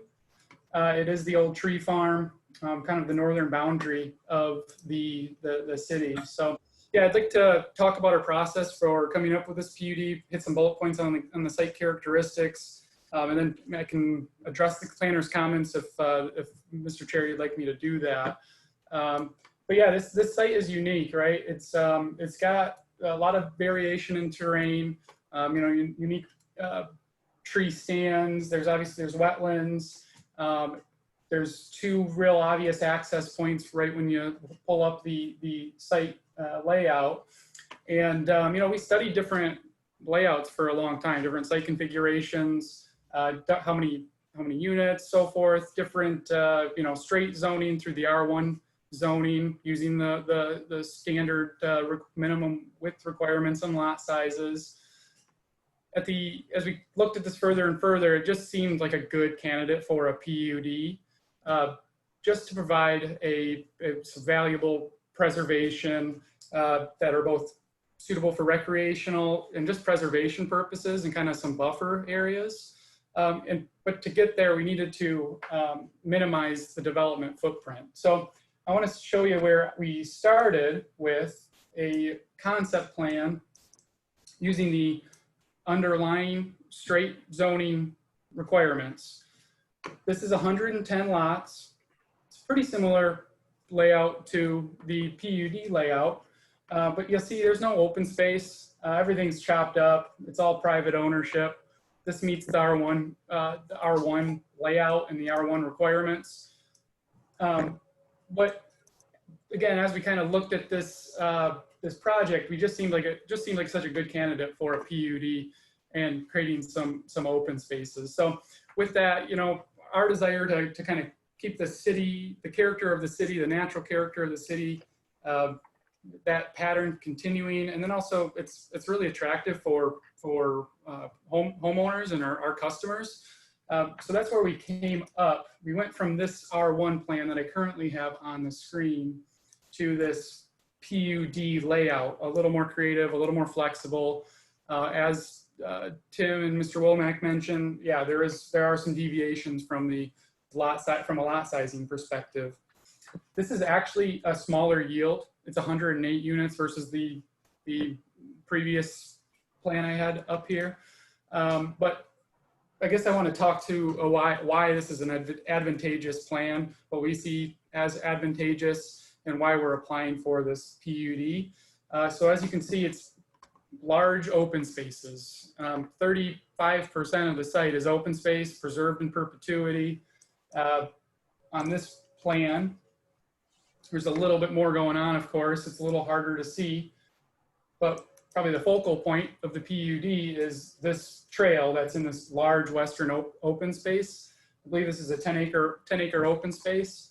This is a trail that's proposed to be natural, a mowed path accessed by a concrete sidewalk in between the lots. So a concrete sidewalk would start at the sidewalk, go to the rear lot line, terminate into a mowed path. So it's with this plan, you have a reduced development footprint, your reduction in road lengths, reduction in infrastructure, kind of yielding a lower maintenance cost for the city over the long term. Similar lot sizes, as Mr. Womack identified it in the development pattern to the south. So really just a consistency. And then it's another reason we're going requesting this PUD review is it's added value to potential customers having a park within walking distance with a natural trail. So we find this the comparison plan. I want to flip back to it. This R1 straight zone plan, I would call it. It's less advantageous. There's no trails. There's no open space. Land is all split up into different owners, and of course, different owners have different idea of what you can do with a wetland or with what you can do with what's in your backyard, right? And a larger development footprint, more roads, so forth. So today, the plan that's in front of us is this 108 unit. There's 15 acres of open space, about 35% of the site. The average lot size meets the average lot size of the 108 units proposed meets the minimum lot size of the R1 category. And Mr. Chair, would you like me to address any of the comments in Mr. Johnson's review letter at this time? Well, why don't we just have Mr. Johnson walk through his letter real quickly, and then we'll get some feedback from you after he does that. All right. Thank you. Okay. Well, let me just look at the site plan requirements. Items 1 through 5 in my report are really just kind of missing items that they can easily add, such as showing the accurate zoning on the adjacent property and that sort of thing. Item 6 in my report, it looks like on the GIS map, that the driveway serving the land to the north that's owned by Mr. Stelma, I think, looks like that driveway might be on some of the lots in this subdivision. And we need to verify that driveway location and how it impacts this project. There is a road easement along the rear lot lines. Maybe you can explain a little bit more about that, and it looks like that it's going to be removed somehow. More detailed information like the walkway surface, when that would be put in, which phase. The outlots that you have between lots 55 and 56 and 30 and 31. Can you provide an explanation of that? And then we also would require, if the project is approved, that any construction traffic come in from Cedar Springs Avenue rather than drive through Prairie Run North subdivision. And then show the limits of the grading and of course any impact or changes to the wetlands would have to be approved by the state of Michigan. So those are my comments on the PUD at this time. All right, Mr. Larrabell, let's go back to you. I'm assuming that you have a copy of Mr. Johnson's memo. I do, yeah. And yeah, 1 through 5, I'd echo that. It's they're simple items to add. And I'll really address all these items in a plan resubmittal, but happy to discuss them tonight as well. Number 6, yes, there is a driveway that is currently located about at this location, runs back here, and then turns north up to the existing house up in this location. I don't know if you can all share still see my screen. Yes. That is Mr. Stelma's access point to his house. The intent of the project is for Larry Stelma to be able to access his property through an outlot, from a public street through an outlot. Part of this PUD process is, there's obviously revisions and resubmittals. This lot will widen to a 66-foot wide outlot. And the intent here is for Mr. Stelma to retain access to his parcels that are located in Salone Township retain access to a public access point. So that's the intent of these. I think that answers number 7 as well. Number 8 is the walking path material, width, and when to be constructed. As I mentioned earlier, this is proposed as a natural path. I'll add more detail to a plan resubmittal that showing a concrete sidewalk from the sidewalk to the rear property lines and then transitioning to a natural path. It would be a mowed path. And we would build that with it looks like it would be a logical thing just to build it with phase 1 and have it available to the residents as they move in. A couple other comments. Let's see, 9 and 10 we'll address on another plan submittal. Construction traffic, we'd acknowledge that. Number 12, limits of the grading plan. That's a little more challenging right now. It's a dynamic situation, right, with being on a preliminary basis, but we can give you a rough idea of what the site grading might look like. And of course, yeah, any wetland regulations through the state, we comply with those, and we're very familiar with the wetland impact requirements. So that's 1 through 13, and yeah, we'll certainly follow up and open to any comments at this time too. Okay. Could you, Mr. Lobo, could you just do me a favor and stop sharing your screen, because I need to be able to see the other planning commissioners as they raise their hands. Any questions, commissioners, that you have for either Mr. Johnson, Mr. Womack, or Mr. Larrabell? Mr. Owens.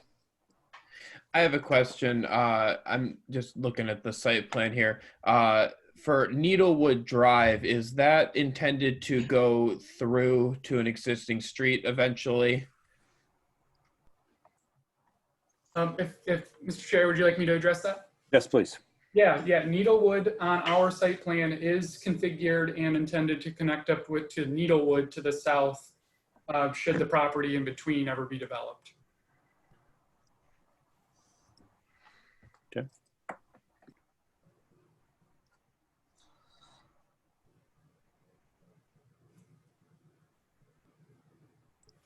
Mrs. Bremer?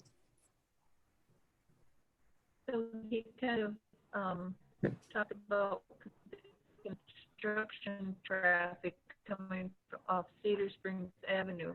Would that be even for phase 1? Because traveling through the neighborhood with heavy equipment isn't going to do anything good for the neighbors or the street. Mr. Larrabell? I believe that is the intent, that in phase 1, which is the extension of Pioneer Trail, traffic would have to be accessed from Cedar Springs Ave. Okay.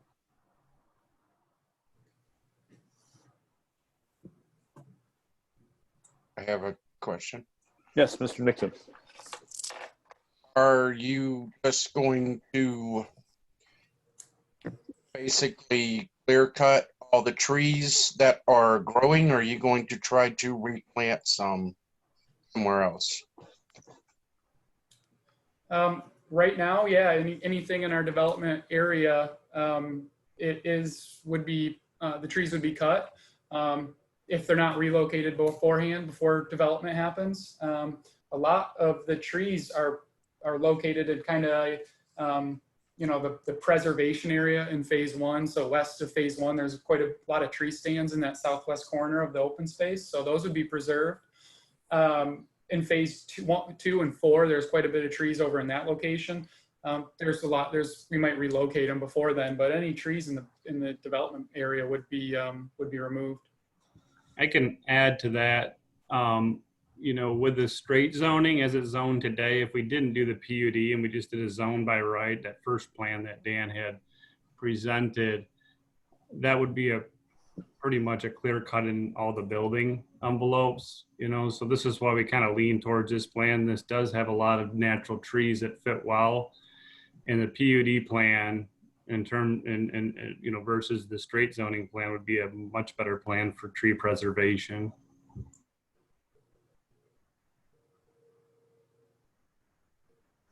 To follow up on Mr. Nixon's question, is it the intent of the developer to add trees in the right-of-way between the sidewalk and the road? I think we're open to that discussion. It wasn't. I didn't see it as an ordinance requirement. So typically, if that's I don't know how the city views trees, so I tend to leave it off. But open to that discussion, certainly. Mrs. Bremer, I think I saw your hand. Okay.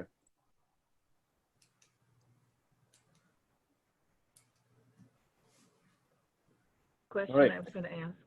So I think then, folks, if you're comfortable with what we've already looked at here, I think our next step, if I'm correct, Mr. Johnson, is to schedule a public hearing on this PUD. That is correct. Okay. So, folks, are you good with, I think we've got enough information to proceed with the public hearing based on what Mr. Johnson has requested and what the applicant said that they're willing to address on there. I think they have time before that. So, Mr. Womack, I guess just whatever date. I know we got the requirements with getting the announcement in the paper and that sort of thing. So.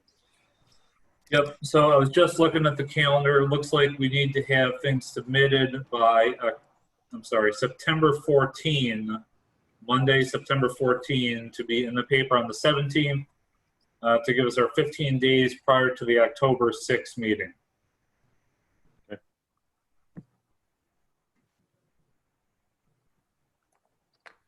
All right. Yeah, Mr. Johnson. Well, just one more process question. In my report, I talked about this being a plat, and I talked to Mr. Larrabell not too long ago. I don't think they decided whether they want it to be a platting project subject to the subdivision ordinance, or they want to do a site condominium. But at some point, they'll have to make application for that in order to divide the property as shown on the PUD. So again, the PUD is a design process, and they can proceed to get it approved as a PUD, which would allow them to come back later on and do it as a plat or a site condo, which would also require a public hearing before the Planning Commission. So if the Larabells want to tell us at this point in time how they wish to proceed, that would be, I'd appreciate that. Yeah, I do plan to submit this as a site condominium. I think that'll be another change, another element to the submittal on, it sounds like September 14. And yeah, so I'll get with Mr. Womack and Mr. Johnson on application requirements and what exactly needs to be submitted to you know, kind of, what do you call it? Run concurrent reviews and public hearings and so forth. Sure. Okay, well, that also requires a public hearing before the Planning Commission. So if you're going to agree to hold a public hearing on the preliminary PUD plan, then your motion should also be to hold a public hearing on the preliminary site condominium plan. And we can do both of those the same day, right? Yes, you can. Yes, you can. Okay. So everybody good with that? We'll do 2 public hearings, same day. Okay. Okay. Excellent. All right. Mr. Thank Owens? you. Appreciate you walking us through that. Mr. Owens, I have a question. Yes, Mr. Bray. At this point, we've only been asked about questions. What about comments or concerns about it being a PUD versus R1? Is that something we would be discussing at this point in time or at some other point in time? I think at the public hearing, so today we were just trying to determine if there was enough information that we would want this to proceed to a public hearing. And then at that point, then yes, definitely we would discuss lot sizes and setbacks and those sort of things. Okay, just wanted to validate. Yep. Mrs. Bremer? Saying that then we could decide whether we wanted it to remain R1 or a PUD. Are you saying that? Well, yeah, I mean, I guess we're deciding whether we're going to approve a planned unit development or whether we're going to say, it's already zoned R1 and we want it to stay R1. That's what the public hearing would be for.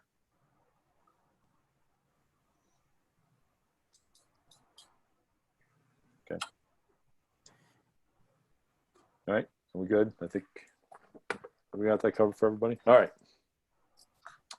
So moving on in our new business, and Larabells, if you guys want to jump out, you can. You don't have to stick around. You won't hurt our feelings. So however you want to do that. Thank you. Thank you for your time. Thank you. So, Mr. Owens, just as I guess a process thing, I have no problem setting the public hearings for the October 6th meeting on my own authority, but that's the desire of the Planning Commission, correct? Right, correct. I think I got thumbs up from everybody. And 2 from some people. It's not like Chicago where you get to vote twice, you just one vote per person. Item B under our new business, returning to the Loom application for that special land use.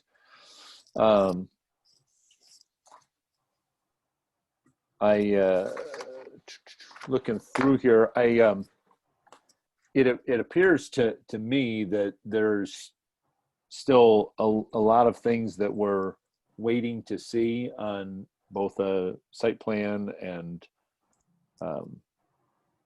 other information that's had been requested. So what is your pleasure? Would you want to ask the applicant to resubmit with all of the site plan, with all of those things that have been requested, noted on there?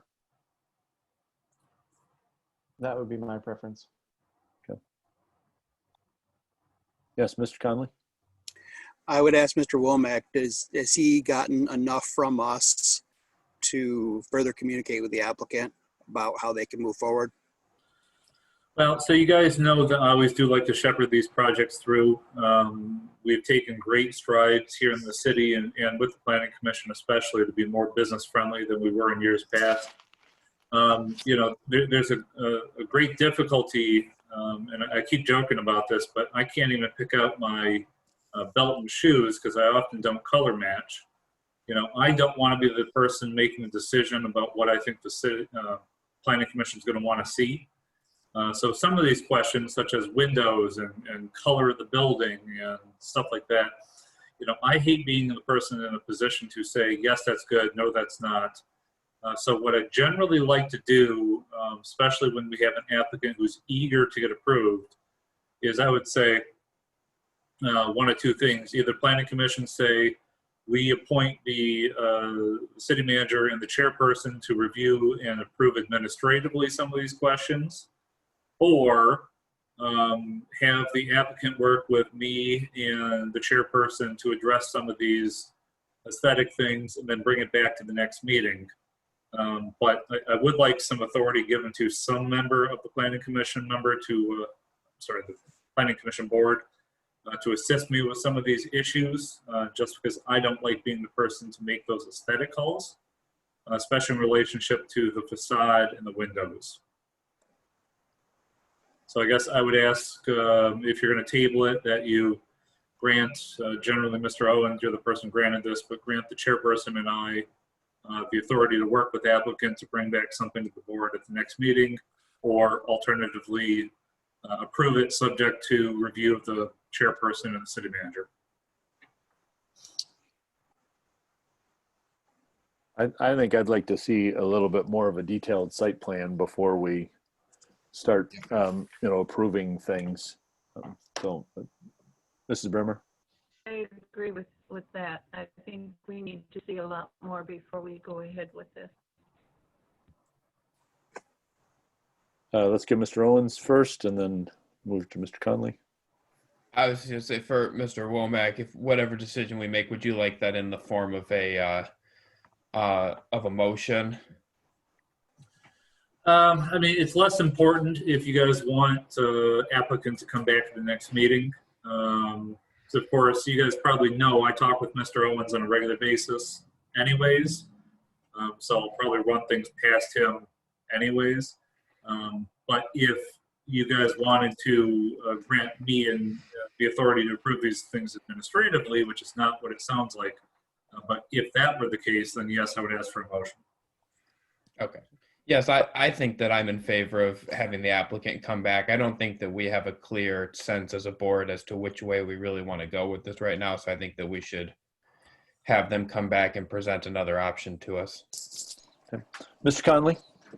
I was only going to offer that I also believe they should come back, but I wanted to make sure that there was a clear understanding on the part of the chair and Mr. Womack as to what the consensus of the Planning Commission was, or at least which direction we were leaning, so that when they work with the applicant to try to get it all finished for the next time, that they have a good direction to go with. Yes. Yep. So Mr. Owens, do you think it's appropriate then to run down kind of some of the issues we talked about previously and give applicant direction? That's what I was going to suggest. Yep. Okay. So let me, report. Let me grab this one here. Okay, so I think that just going back to Mr. Johnson, did you forward a copy of your August 4 memo to the applicant? I sent my copy to Sherry Fox. I don't know if she received it, but I did send it. Okay. Yeah, this is John. I don't believe that we've received it, so if you could send another one, that'd be great. Okay. I'll make sure I send it along with my notes from this meeting. Right. All right, so I'll just use, let me start with Mr. Johnson's, just his, and the part of his memo that says the project overview. Let's just go through there. So he's talking about on the sketch plan, marking the on-site parking, the setback. I think that we talked about having that alleyway closed to vehicle traffic.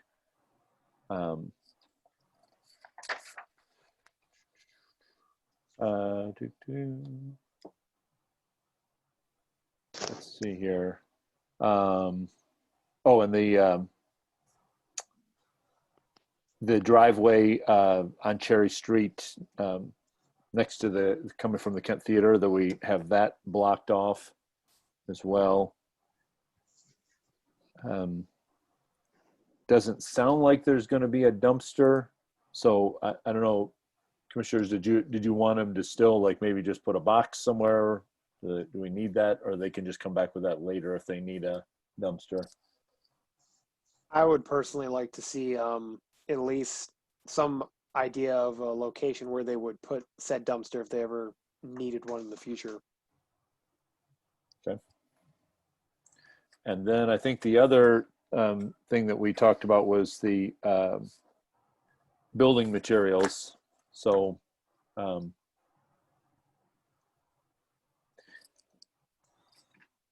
we need to see that. And then Mr. Johnson has on here number 4 under, let's see, 4, compliance with ordinance 224, about a more detailed map showing the distance from pre-existing public or private schools. If I can jump in for a second. So I apologize. I meant to address this one earlier. I've personally done the work on this, and it is 1,000 feet or more from all public and private schools. I don't think we need this, but we can certainly require it. But it's I would state unequivocally that it's more than 1,000 feet from a school. Okay. No, well, if you have that, I think that's sufficient.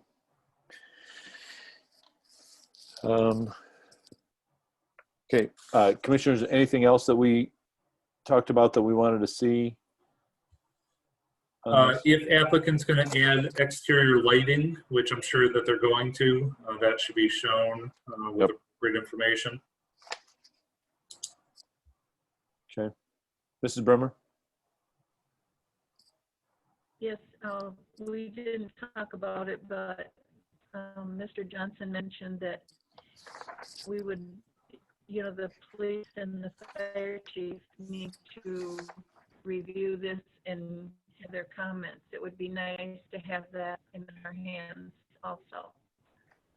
Okay.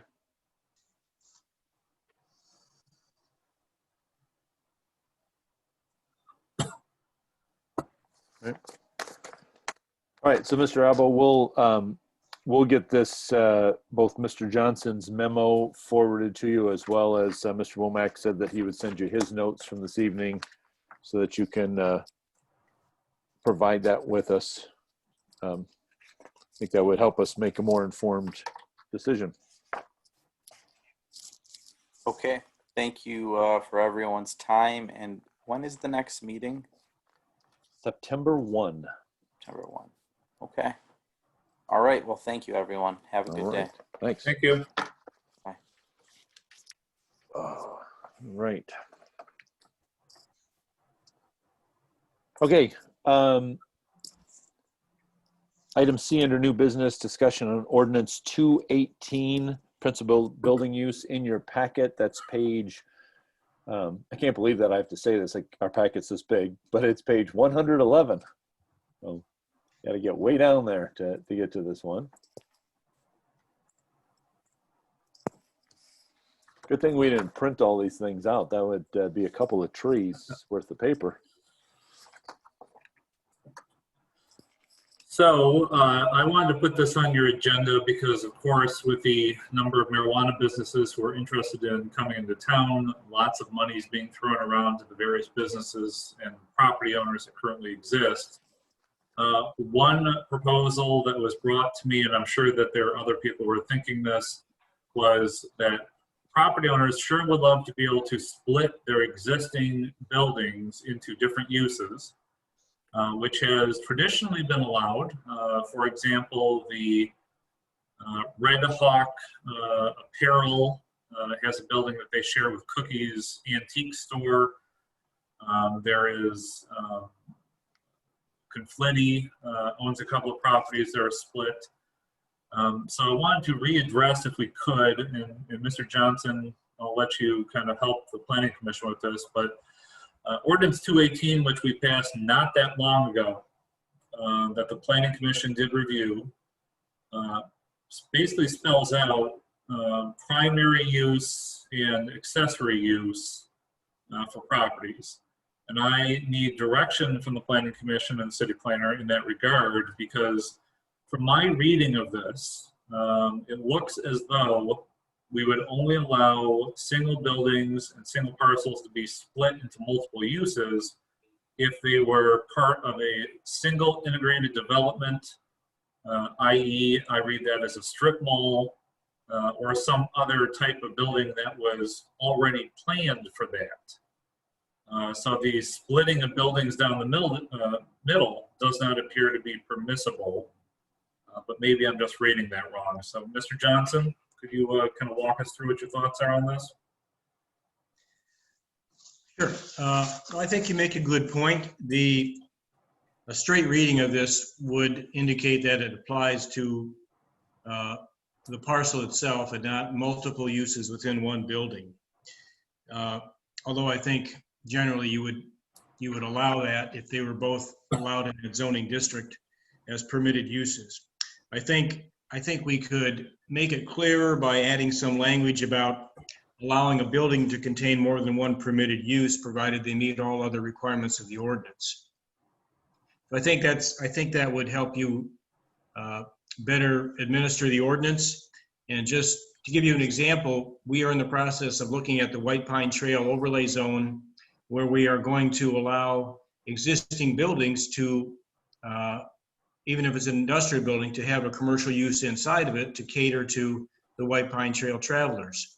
So taken literally, they might not be able to do that under this principal use language. So I think it's a good catch on Mike's part, and I think we should probably add that language so it's clearer and it's easier for everybody to understand to allow more than one permitted use within a single building. So not to be pedantic, Mr. Johnson, but you say literal use literal interpretation. Is there a less than literal interpretation that maybe we could use right now without having to change the language?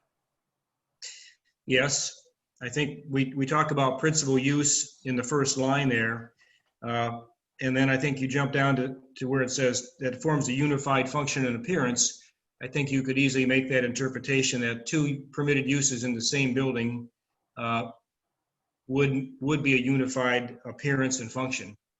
So I think you could still interpret it that way. And then, so I guess the question then becomes whether we just want to clarify it at some future point, even though it's not changing what the ordinance allows. We're just going to add some additional language. Correct. Yeah. I think we would take into account, your proposal about, or your examples of having two different uses in the same building. If you had a tattoo parlor in front and a motorcycle repair shop in the back, they're in the same building. They're permitted uses in the same zoning district, but they're in the same building. They could still function with a unified appearance, and the parking requirements would still be met. They're still meeting all the setback requirements and all those other requirements. So I think you could follow that line of reasoning, but I think if you had language that specifically said that, it's always better for everybody to reach the same conclusion. Okay, so I'm fine with that, unless the Planning Commission would like to see otherwise. I think that's a good way to handle it. So does that mean go ahead and make the change, or just go with it as is? Well, I think just because I'm the one who has to, on a day-to-day basis, deal with this, I'll interpret it the way you just indicated, Mr. Johnson. But that, I guess whenever we have another ordinance, we can kind of tack some additional language on. that would change this ordinance or add to this ordinance. Agreed. Yep.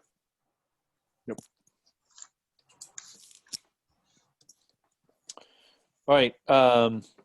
Letter D, medical marijuana draft ordinance. Mr. Womack, you stated in your memo that we may not have to do anything with this because it may not come about. Yes, so God bless the state of Michigan. So as you guys will recall, the history of this is essentially that the city council wanted to go with recreational marijuana only. There's a number of reasons for that, which I'm not going to get into. But after we passed the ordinances, we had some local residents who said, that's fine, we only want to be in recreational marijuana as well, except that to get a recreational marijuana license right this minute, you have to have a medical license first. So the city council says, okay, well, we'll at least explore the possibility of doing that. So we would pass this proposed law to allow local residents to get the medical marijuana license so that they could then immediately turn around and get their recreational license. Okay? Under state law, that is what the law is until November of 2021. However, I just saw a news story the other day where the director of the Marijuana Regulatory Agency stated that they were going to do away with that requirement here in November of 2020. So only 2 or 3 months from now. So I don't think that the city council is going to be interested in passing this law and running the city staff through all the hoopla for what's essentially a 1 or 2 month head start if the state of Michigan is going to get rid of that requirement in 3 months' time. So I guess I'd recommend that the Planning Commission review this, take it under consideration, set aside for a future date, and we'll see what the state ends up doing. But we might just want to come back in November and see if they actually did what they said they were going to do, and readdress it at that point. Okay. So we can just move on for now, and we'll see what the state says.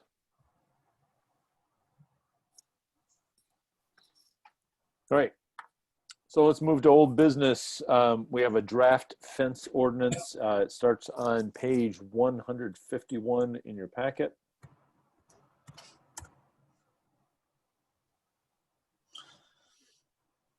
So like with many other ordinances, I did review a couple of other cities' ordinances and try to kind of meld that together with what our current ordinance says.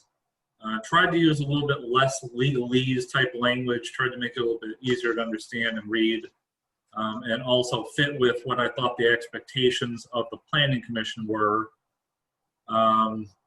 You know, some of the things that are in the current fence ordinance, which I guess did away with, were the strict prohibitions on barbed wire. As you guys will recall, not that long ago, we approved a couple of site plans up there on North Main Street and required that those people remove barbed wire from their fencing. Well, under this ordinance, barbed wire very strictly would be permitted in the industrial zones, but also in commercial zones with Planning Commission approval. So I think it's a pretty reasonable ordinance, but there is one very difficult thing that the Planning Commission has to address, and that is the fences on corner lots issue, which was one of the precipitating factors for bringing this back to the Planning Commission. I don't need you guys to come up with the language. I can come up with the language.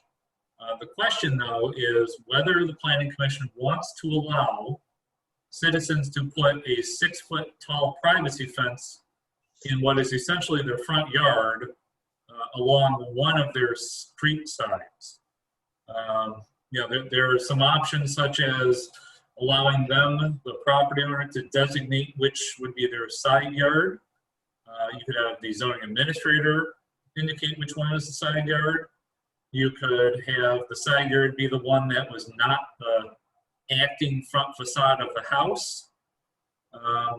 And then there's other questions such as how close to the right of way would we allow people to put up this fence? Would we want it to be at least 1 foot off the road right of way? 2 feet, 5 feet?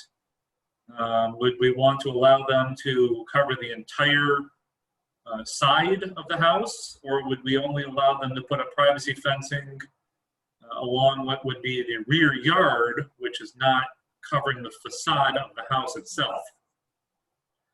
So there's a lot of little issues, and I guess I can put together a draft, but I do need some direction on this.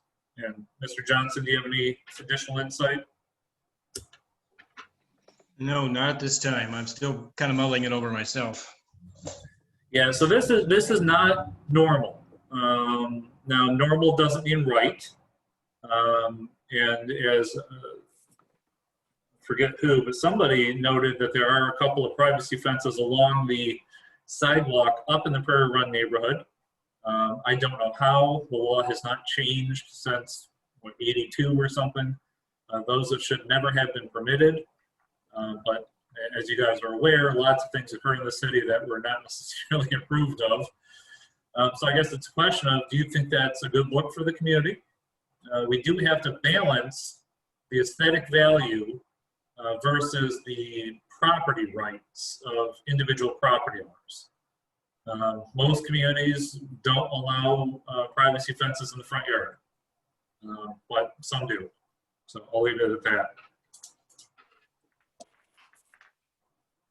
Okay. So you want some direction from us. Let's go first of all on those corner lots. We'll start there. Yep, so that's the majority of what I'm looking for direction on. I guess first of all, does the Planning Commission want to allow fences taller than 4 foot to begin with in the front yard? Because that's the main issue. Right now in the front yard on a corner lot or a non-corner lot, privacy fences, solid opaque fences are only allowed to be 3 foot tall. See-through fences are allowed to be 4 foot tall.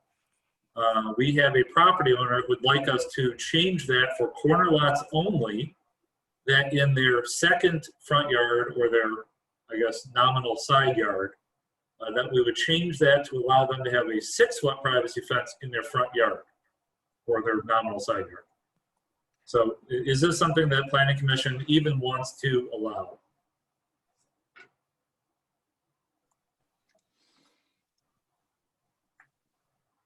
Mr. Bray? Yeah, Mr. Womack, I'm the one that made that comment. Yeah, there are several houses in our neighborhood here on Prairie Run that have fences that are 6 feet that go out to, I believe it is a foot from the sidewalk. They do not look bad by any means. They're not safety hazards for people coming around corners or anything like that. They visually, like I said, they do not stick out like a sore thumb or anything. And by having that, you can actually have a backyard. I actually have a corner lot myself. And if I did not have the ability to have a fence that went out to the sidewalk, my fenced in yard would be 20 by 20, maybe a little bit bigger than that, 30 by 30. It would be a really tiny fenced in yard, and it would be kind of a worthless fenced in yard at that point in time. I have no intention of it, but I can see the person that brought this up having an issue where they wouldn't have a backyard, a fenced backyard, if it was that small to where it couldn't go out to the sidewalk or at least close to the sidewalk. Just to clarify, you can have a fenced in yard. You just can't have a 6 foot privacy fence all the way to the property line. So you can put up a 4 foot fence, you just can't have a 6 foot fence. Which kind of defeats the purpose of having a fenced in yard. A 4 foot fence is meaningless. I mean, that's a dog can jump a 4 foot fence. A kid can climb a 4 foot fence. I mean, to have a 6 foot fence is a privacy fence. A 4 foot fence or a 3 foot fence is kind of a worthless thing. That's just for visual purposes only. It's my opinion. Chairperson. Yeah, Mr. Nixon. The only thing that I see that can be a problem, especially with the corner lots, if we allow the 6 foot, you know, is vision.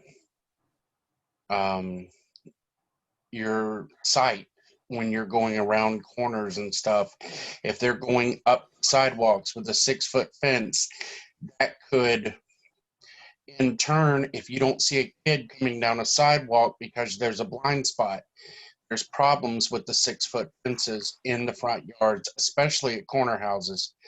I don't believe that 6 foot fences should be let out of the backyard. And that's because we don't want to have any accidents and blocking our vision in our vehicles. Yeah, Mr. Bray. Yeah, I completely understand that. But before we would make a decision, I would just make a suggestion that maybe you drive through the Prairie Run subdivision and look at some of the sides. That way you'd get a visual of what it looks like. And that would give you a perspective on a safety and how it actually looks and works. So just a suggestion, but if you could, it really doesn't stick out and be a safety hazard at all. I'm just going to share my screen here for a second for what I think is a good visual of one of the issues I was talking about.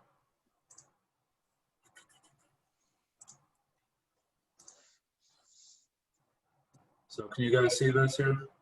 Yes. Okay.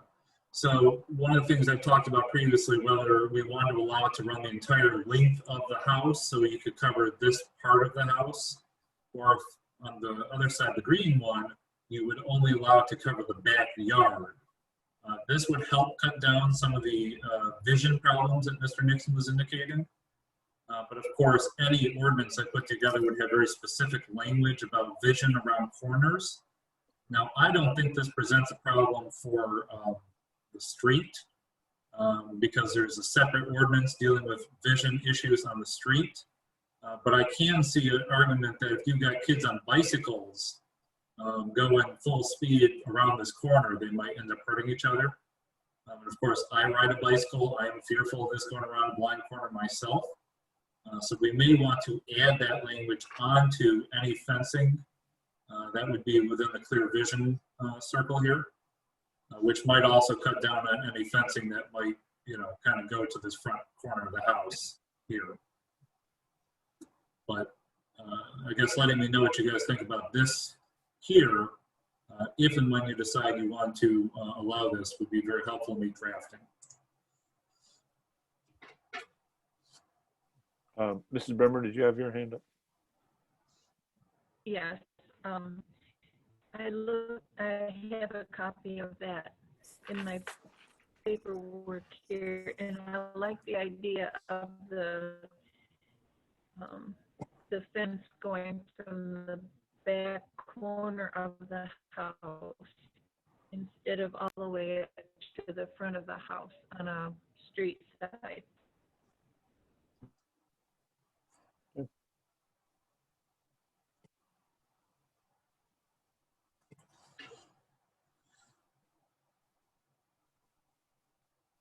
Any other thoughts to share with Mr. Womack so he can attempt to draft something?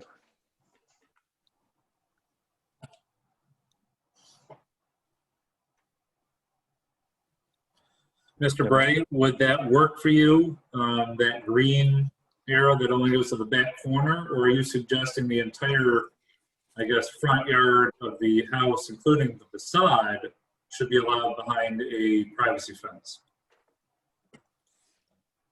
I think I'm just trying to picture it from my house. So where the back of my house is, or the back of the house. So my front is my driveway. So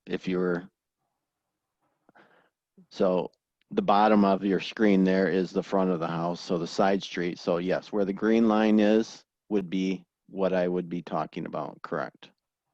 On the right side. Okay.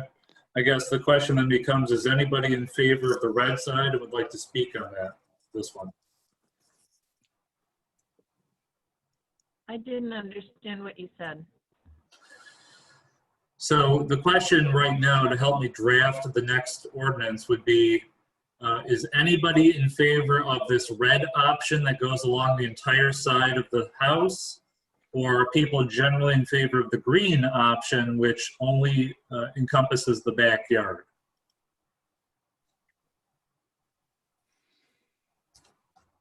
I think the green for me.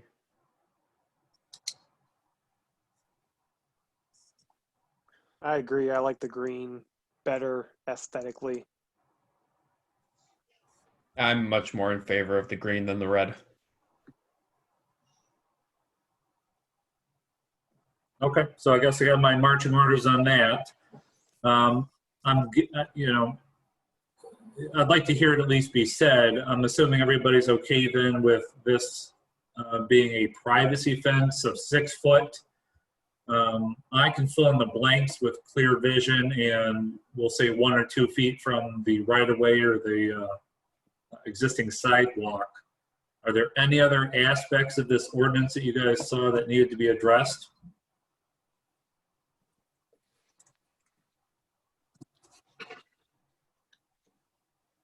Can I add something? Yes. I think with the green example, you might want to add some language in there that if there's a driveway within X number of feet for the house behind it, that they would have to provide some kind of clear vision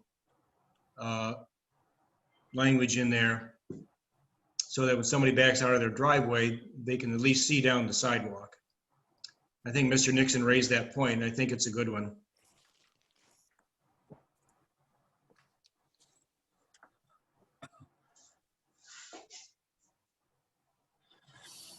I should point out, because I don't think I made this very clear, I'm just going to share it again. And I know some people have a hard time visualizing this. Can you guys see my mouse as it moves around? Yes. Okay. So this is a corner house. You got a side street and the main street. You all have to remember that there's going to be a person with a house right here, which is what Mr. Johnson was just indicating regarding if there's a driveway right here, and there's a fence line that goes right here where the green is, this person backing out of their driveway can't see to the south here on this street, right? So that's part of it. But the other side of it's going to be this, and I know it's hard to see my mouse, but this could very well be the house right here because it's a mid-block house. What we're essentially saying is that this house on the corner can extend it to the sidewalk, which means that this house, which is mid-block, could have a privacy drive or a privacy fence along the front of their front yard. See what I'm getting at? Mm-hmm. And this is one of the things that many cities prohibit. They only allow it if you have 2 corner lots backing up to each other, so that you're not allowing a privacy fence to be in the front yard of a mid-block house. Does everybody get what I'm saying? I know that's complicated. So I could provide that maybe as alternative language, but I think that's going to kill a lot of the homes that might be impacted by this. Chairperson. Yes. So with the green, Mike, should we move from a foot to the sidewalk? Should we move it back 5 feet from the sidewalk, or should we only allow, let's say, the 3 foot privacy fence there? Yeah, I mean, that's part of the difficulty with trying to draft this. So for clear vision, obviously we're going to have some kind of requirement at this corner. Now, the clear vision that we use on the street is a line 25 feet on either side of the road that you can't build anything in. So it creates a triangle right there. We can't do that really here because 25 foot might be the entire length of the fence. But I'm going to have to think about that and see if I can come up with some language. This is part of the reason that most municipalities don't allow that if it abuts the front yard like this of a house next door. So I guess I'll have to think on that one.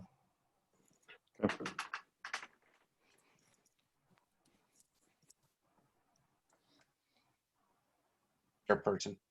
Yes, Mr. Nixon. The fence that I think about is like Clint's. When Clint put his up back in '09, his is very far from the road on both corners. And backing out from the house behind him, he can see. So these houses here, Mike, we're talking about like in subdivisions that only have the 6-foot side yards. Is that correct? Well, and again, this is one of those great difficulties in us trying to come up with a specific rule that meets all of the eccentricities of this community. Because, let me bring up another example here. So this all kind of came about from a house on Fifth Street. And I'm just going to put a measurement on here real quick before I share it with you guys. So if you look at the front of the house to the property line,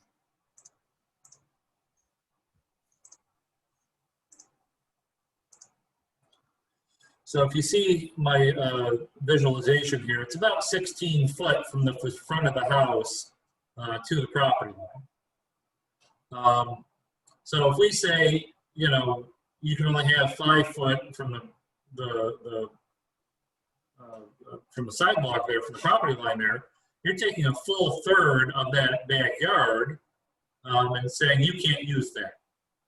It also would cut a line right down the middle of this shed that was put illegally in the front yard, and he'd have to move that. It's a compromise position, and I'm perfectly okay with that. I think it, you know, what's the definition of diplomacy? You piss everybody off. I think it would work well. That's certainly an option. Maybe I can draft the ordinance and leave that number blank. And Planning Commission between now and the next meeting could kind of take a look around, maybe do a little measurement of their own, and see if that would work on these these corner lots. But yeah, that's a very reasonable position, Mr. Nixon. Chairperson. Yeah, Mr. Nixon. Should, like where this house is that you're showing right now, that's a truck route. Should you include extra language for houses that are abut the truck routes? I don't know how to define a truck route. And I think, I don't know if spot zoning would apply to this, but you're really kind of digging down to, well, on Fifth Street it's okay, but Third Street it's not. You know, it's difficult. Okay.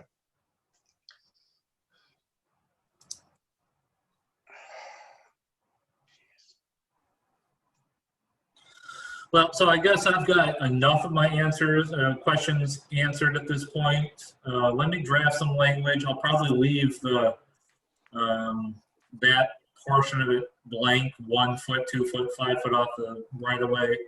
But I think you guys need to take another look at some of these corner lots and try to visualize, well, you know, how would a privacy fence look there?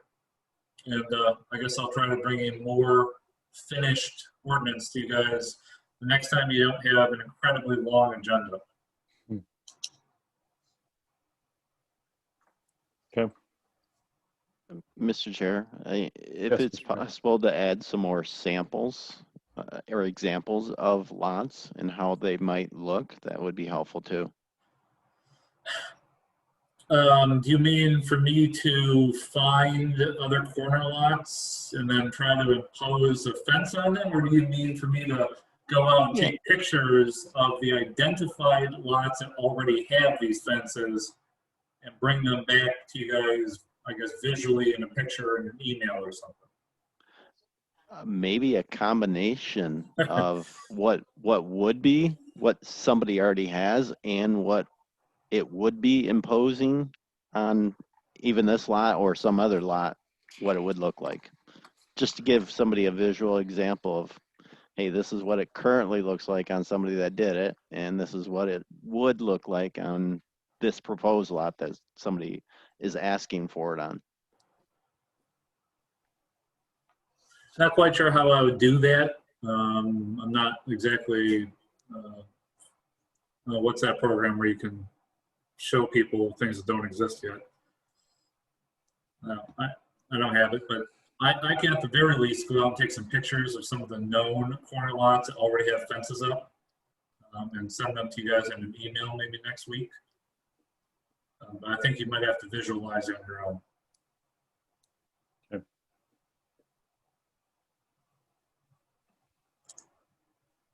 Yeah, let's go, Mr. Owens.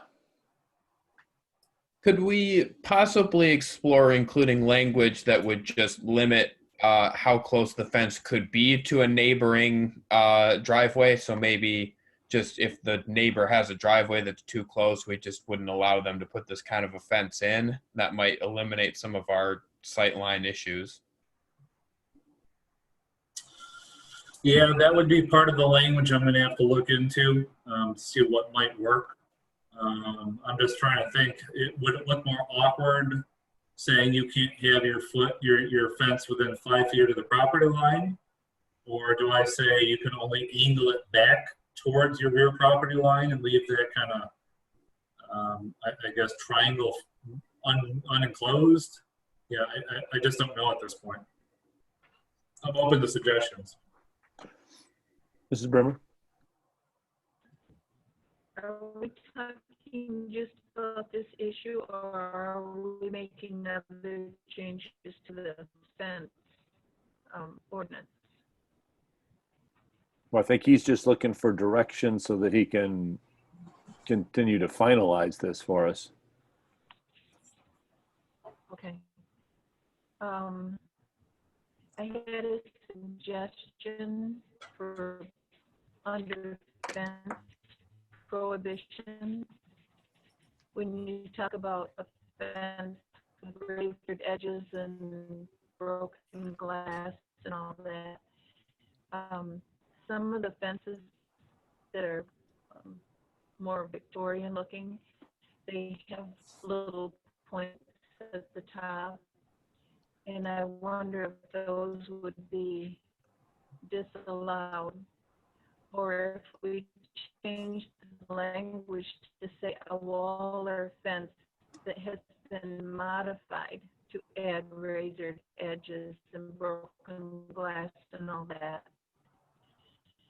And then at the end, so as to create a hazard to the public by the addition of any sharp or pointed instrument or member.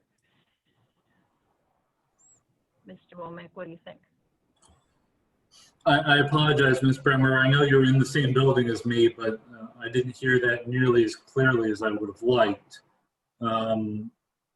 If you're talking about, and correct me if I'm wrong, what I think I heard was Victorian type fences, the kind of black metal kind of stylistic fences that might have spikes or sharp points on top.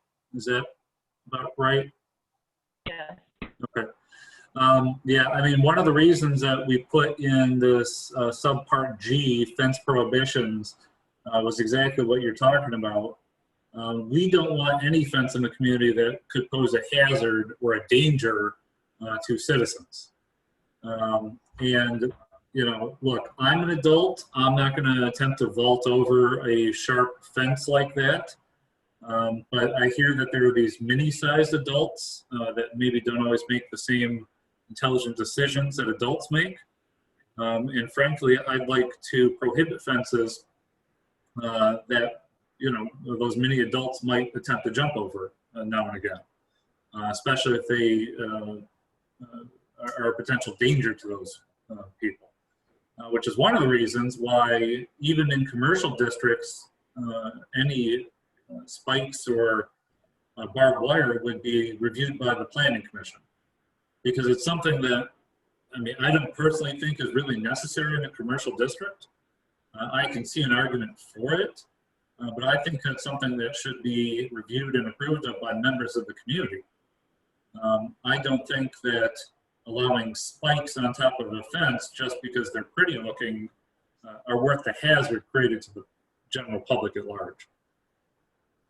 Well, if the general public isn't trespassing, shouldn't be a problem.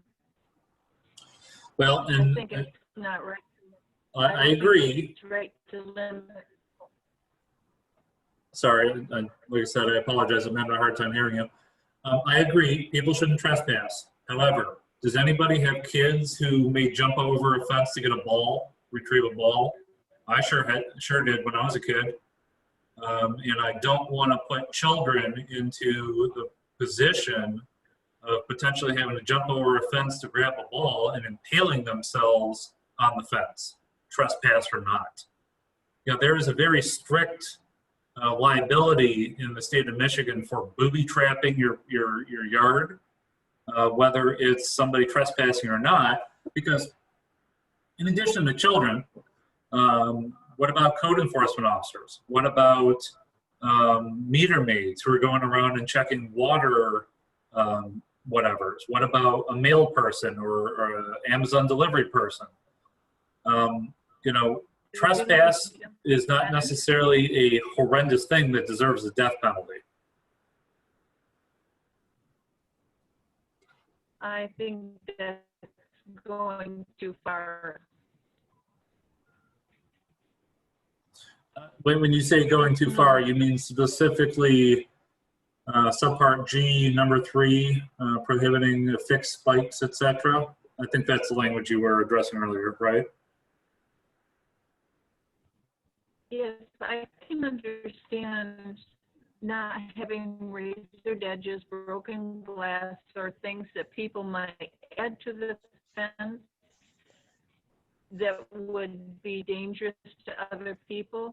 But to buy a commercial fence that is a beautiful fence and it just have points on it, I don't think we, as a planning commission, need to go so far as to prohibit those kinds of things. We still live in a free society, I think. Well, I guess that's something the planning commission can vote on or discuss.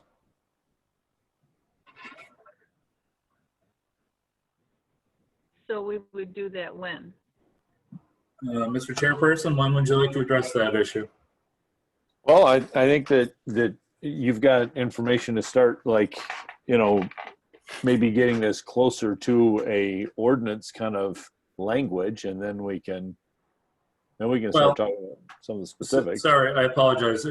I think the question that Ms. Bremer is bringing up is she doesn't think that the language should include sharp or pointed instrument or member, which she thinks will prohibit these pretty wrought iron, I believe she used the word Victorian fences. I think it's appropriate language to leave in, which is one of the reasons I put it in there. But you know, I'd like to hear what a majority of the planning commission might think before they make a recommendation to the city council, because I guess I had no intention of changing that language. Chairperson. Yes. I don't think Mike should change the language. I think it sounds just fine. I agree with him. And those fences are outdated, and I think it sounds just fine.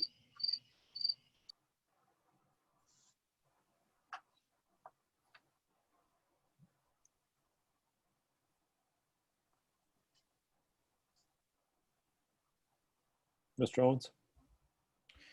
I also am in favor of leaving the language in there, whether or not you consider them to be aesthetically pleasing. I do think that there is a very clear potential for them to be a hazard, and so I think that you know, leaving that on the ordinance is appropriate.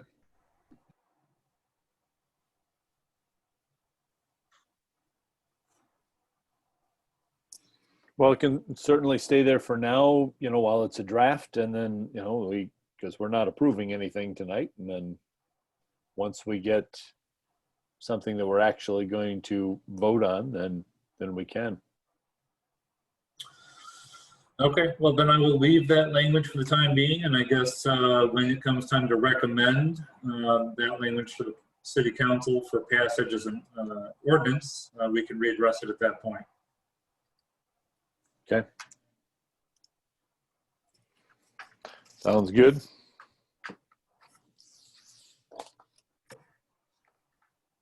All right. And then let's see here, looking at non-conforming, the ordinance for non-conforming properties, page 168 in your packet. So, Mr. Owens, if I could just jump in on this real quick. So this is not high priority for me at all. This is a significant change to our, well, I shouldn't say that. This has the potential for a lot of issues if it were to be moved forward at this point. I understand that both Ms. Wolf and other property owners have interest in this. We do continue to look at the language. I bring it to the Planning Commission if they want to express their opinion at this point. But I think it's a developing situation. I'm not sure we necessarily need to get into it tonight, but I'll leave it to the chair whether he thinks we need to start addressing it today or not. Well, I think my understanding was we still need to get the city attorney more their input as well on this too. Yep. So I've obviously been working with the city attorney on this, but a large portion of my time has been spent bringing the marijuana stuff all together. So one of the things I would like to do before we really move forward on this is go and sit down with the city attorney in their office, discuss the various possibilities of one way or the other, because this is one of those things that various members of this board and members of the community have expressed their extreme dissatisfaction with I'll use the word illegal, but the illegal non-conforming status of a number of these multifamily homes that have been split out of single-family homes in a single-family residential district. And that's one of the main reasons that this draft has been put in front of you. But there's a lot of stuff going on the backside that I'd like to have all our ducks in a row before we move forward on it. So yes, that was the long way of saying, Mr. Owens, you're correct. I would like to seek additional legal counsel before we move forward on it. Right. I just think this is like you said, this issue is going to impact a lot of people, and your definition of diplomacy earlier on the fence issue, I think is definitely going to come to into bear on this one. So I'd like to have a lot more input from the city attorney and others before we really start digging into this. So I guess I'd recommend then we table this to a future meeting. I will motion that we table this. I'll second that. Okay. Support on that. All right. All in favor? Table? Aye. Aye. All opposed, no? Okay. So we will table that one. Thank you. All right. And then under old business, I think the property line, property corner, I think that was another one that the city attorney just sent something out, right? So. Yep. So I don't think this made the agenda, but I did forward the email with the memo to the board members. It seems pretty clear from the city attorney's perspective that a property corner is considered part of the property line, which would mean that under our marijuana ordinance, that marijuana businesses could not share a property corner with a marijuana business of any kind. So I don't know if the Planning Commission feels that they need to adopt this opinion of the city attorney, or simply acknowledge it and I guess indicate their belief that that's how they will interpret future site plans. I would say that we acknowledge what the city attorney said. I mean, why would we want to go against him? So can I then, as zoning administrator, tell future developers and applicants that the planning commission will interpret property corners to be part of the property line for the marijuana and other purposes? Well, that's what the city attorney said, right? Yep. Yeah, so I think that's what we have to go with. So looks like there was thumbs up all the way around. Okay, good for me. Okay. All right. Open discussion items not on the agenda. We got information in here about swimming pools. Yep. So I unfortunately did not have the time to really get into this, but we have a number of swimming pools in the community that do not meet the legal requirements. There's been lots of swimming pools that have been installed without permission, and there is lack of, I guess, direction at the local ordinance on this issue. So for those who were able to look through the material, you will see that a majority of the requirements actually come from the Michigan Residential Code. And then many communities adopted this 2015 International Swimming Pool and Spa Code. Mostly safety issues, the number one of which is fencing or some kind of way to prevent children from falling into the pool. That is not addressed under our local ordinance. Now, our local ordinance does refer to the Michigan Residential Code, but I'd like to strengthen it, add some additional language locally about the 4-foot tall fence requirements, et cetera, so that when somebody's thinking about putting a swimming pool in, we can hand them our local code and say, here's what both local and state law require.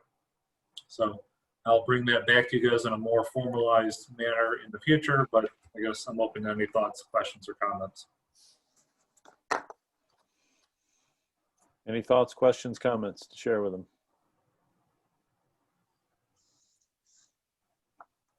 Okay. Seeing none. All right, so staff comments. Mr. Womack, anything else to share with us? No, I appreciate all the hard work you guys are putting in. This is going to be a tough couple months with these marijuana things, and believe me, I've heard from a lot of people various opinions about marijuana, both pro and con, and I think I've been very happily surprised with some of the more, I guess, mindful comments about parking and windows and the aesthetics and where the employee is going to park and all that.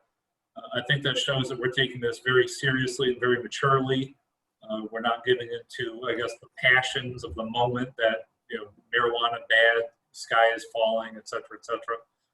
And hopefully I and the city council are correct in our assessment that this will ultimately be good for the community. I guess time will tell, but I appreciate all the hard work you guys are putting out on that. All right, and since our city clerk isn't with us, do you have at least an update, baby update to pass along? We do have our deputy city clerk here with us, if Chandel would like to comment, but I guess from my perspective, I'm happy that Rebecca is able to take some time off from work to love and bond with her child. And we are eagerly looking forward to her return. Good. Chandel, do you have any comment?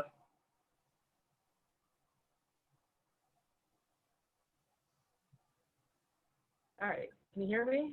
Yes. Yep, we can hear you. Went well, and Rebecca and the baby are doing great. Baby's growing fast and looks like a little angel. But other than that, we're just looking forward to having Rebecca back here in October. Good.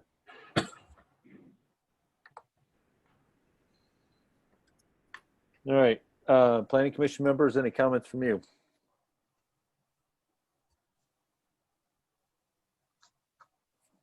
All right, seeing none. Ms. Powell, are you still there? Would you like to do the city council representative, give us an update on anything that we need to be aware of from that perspective?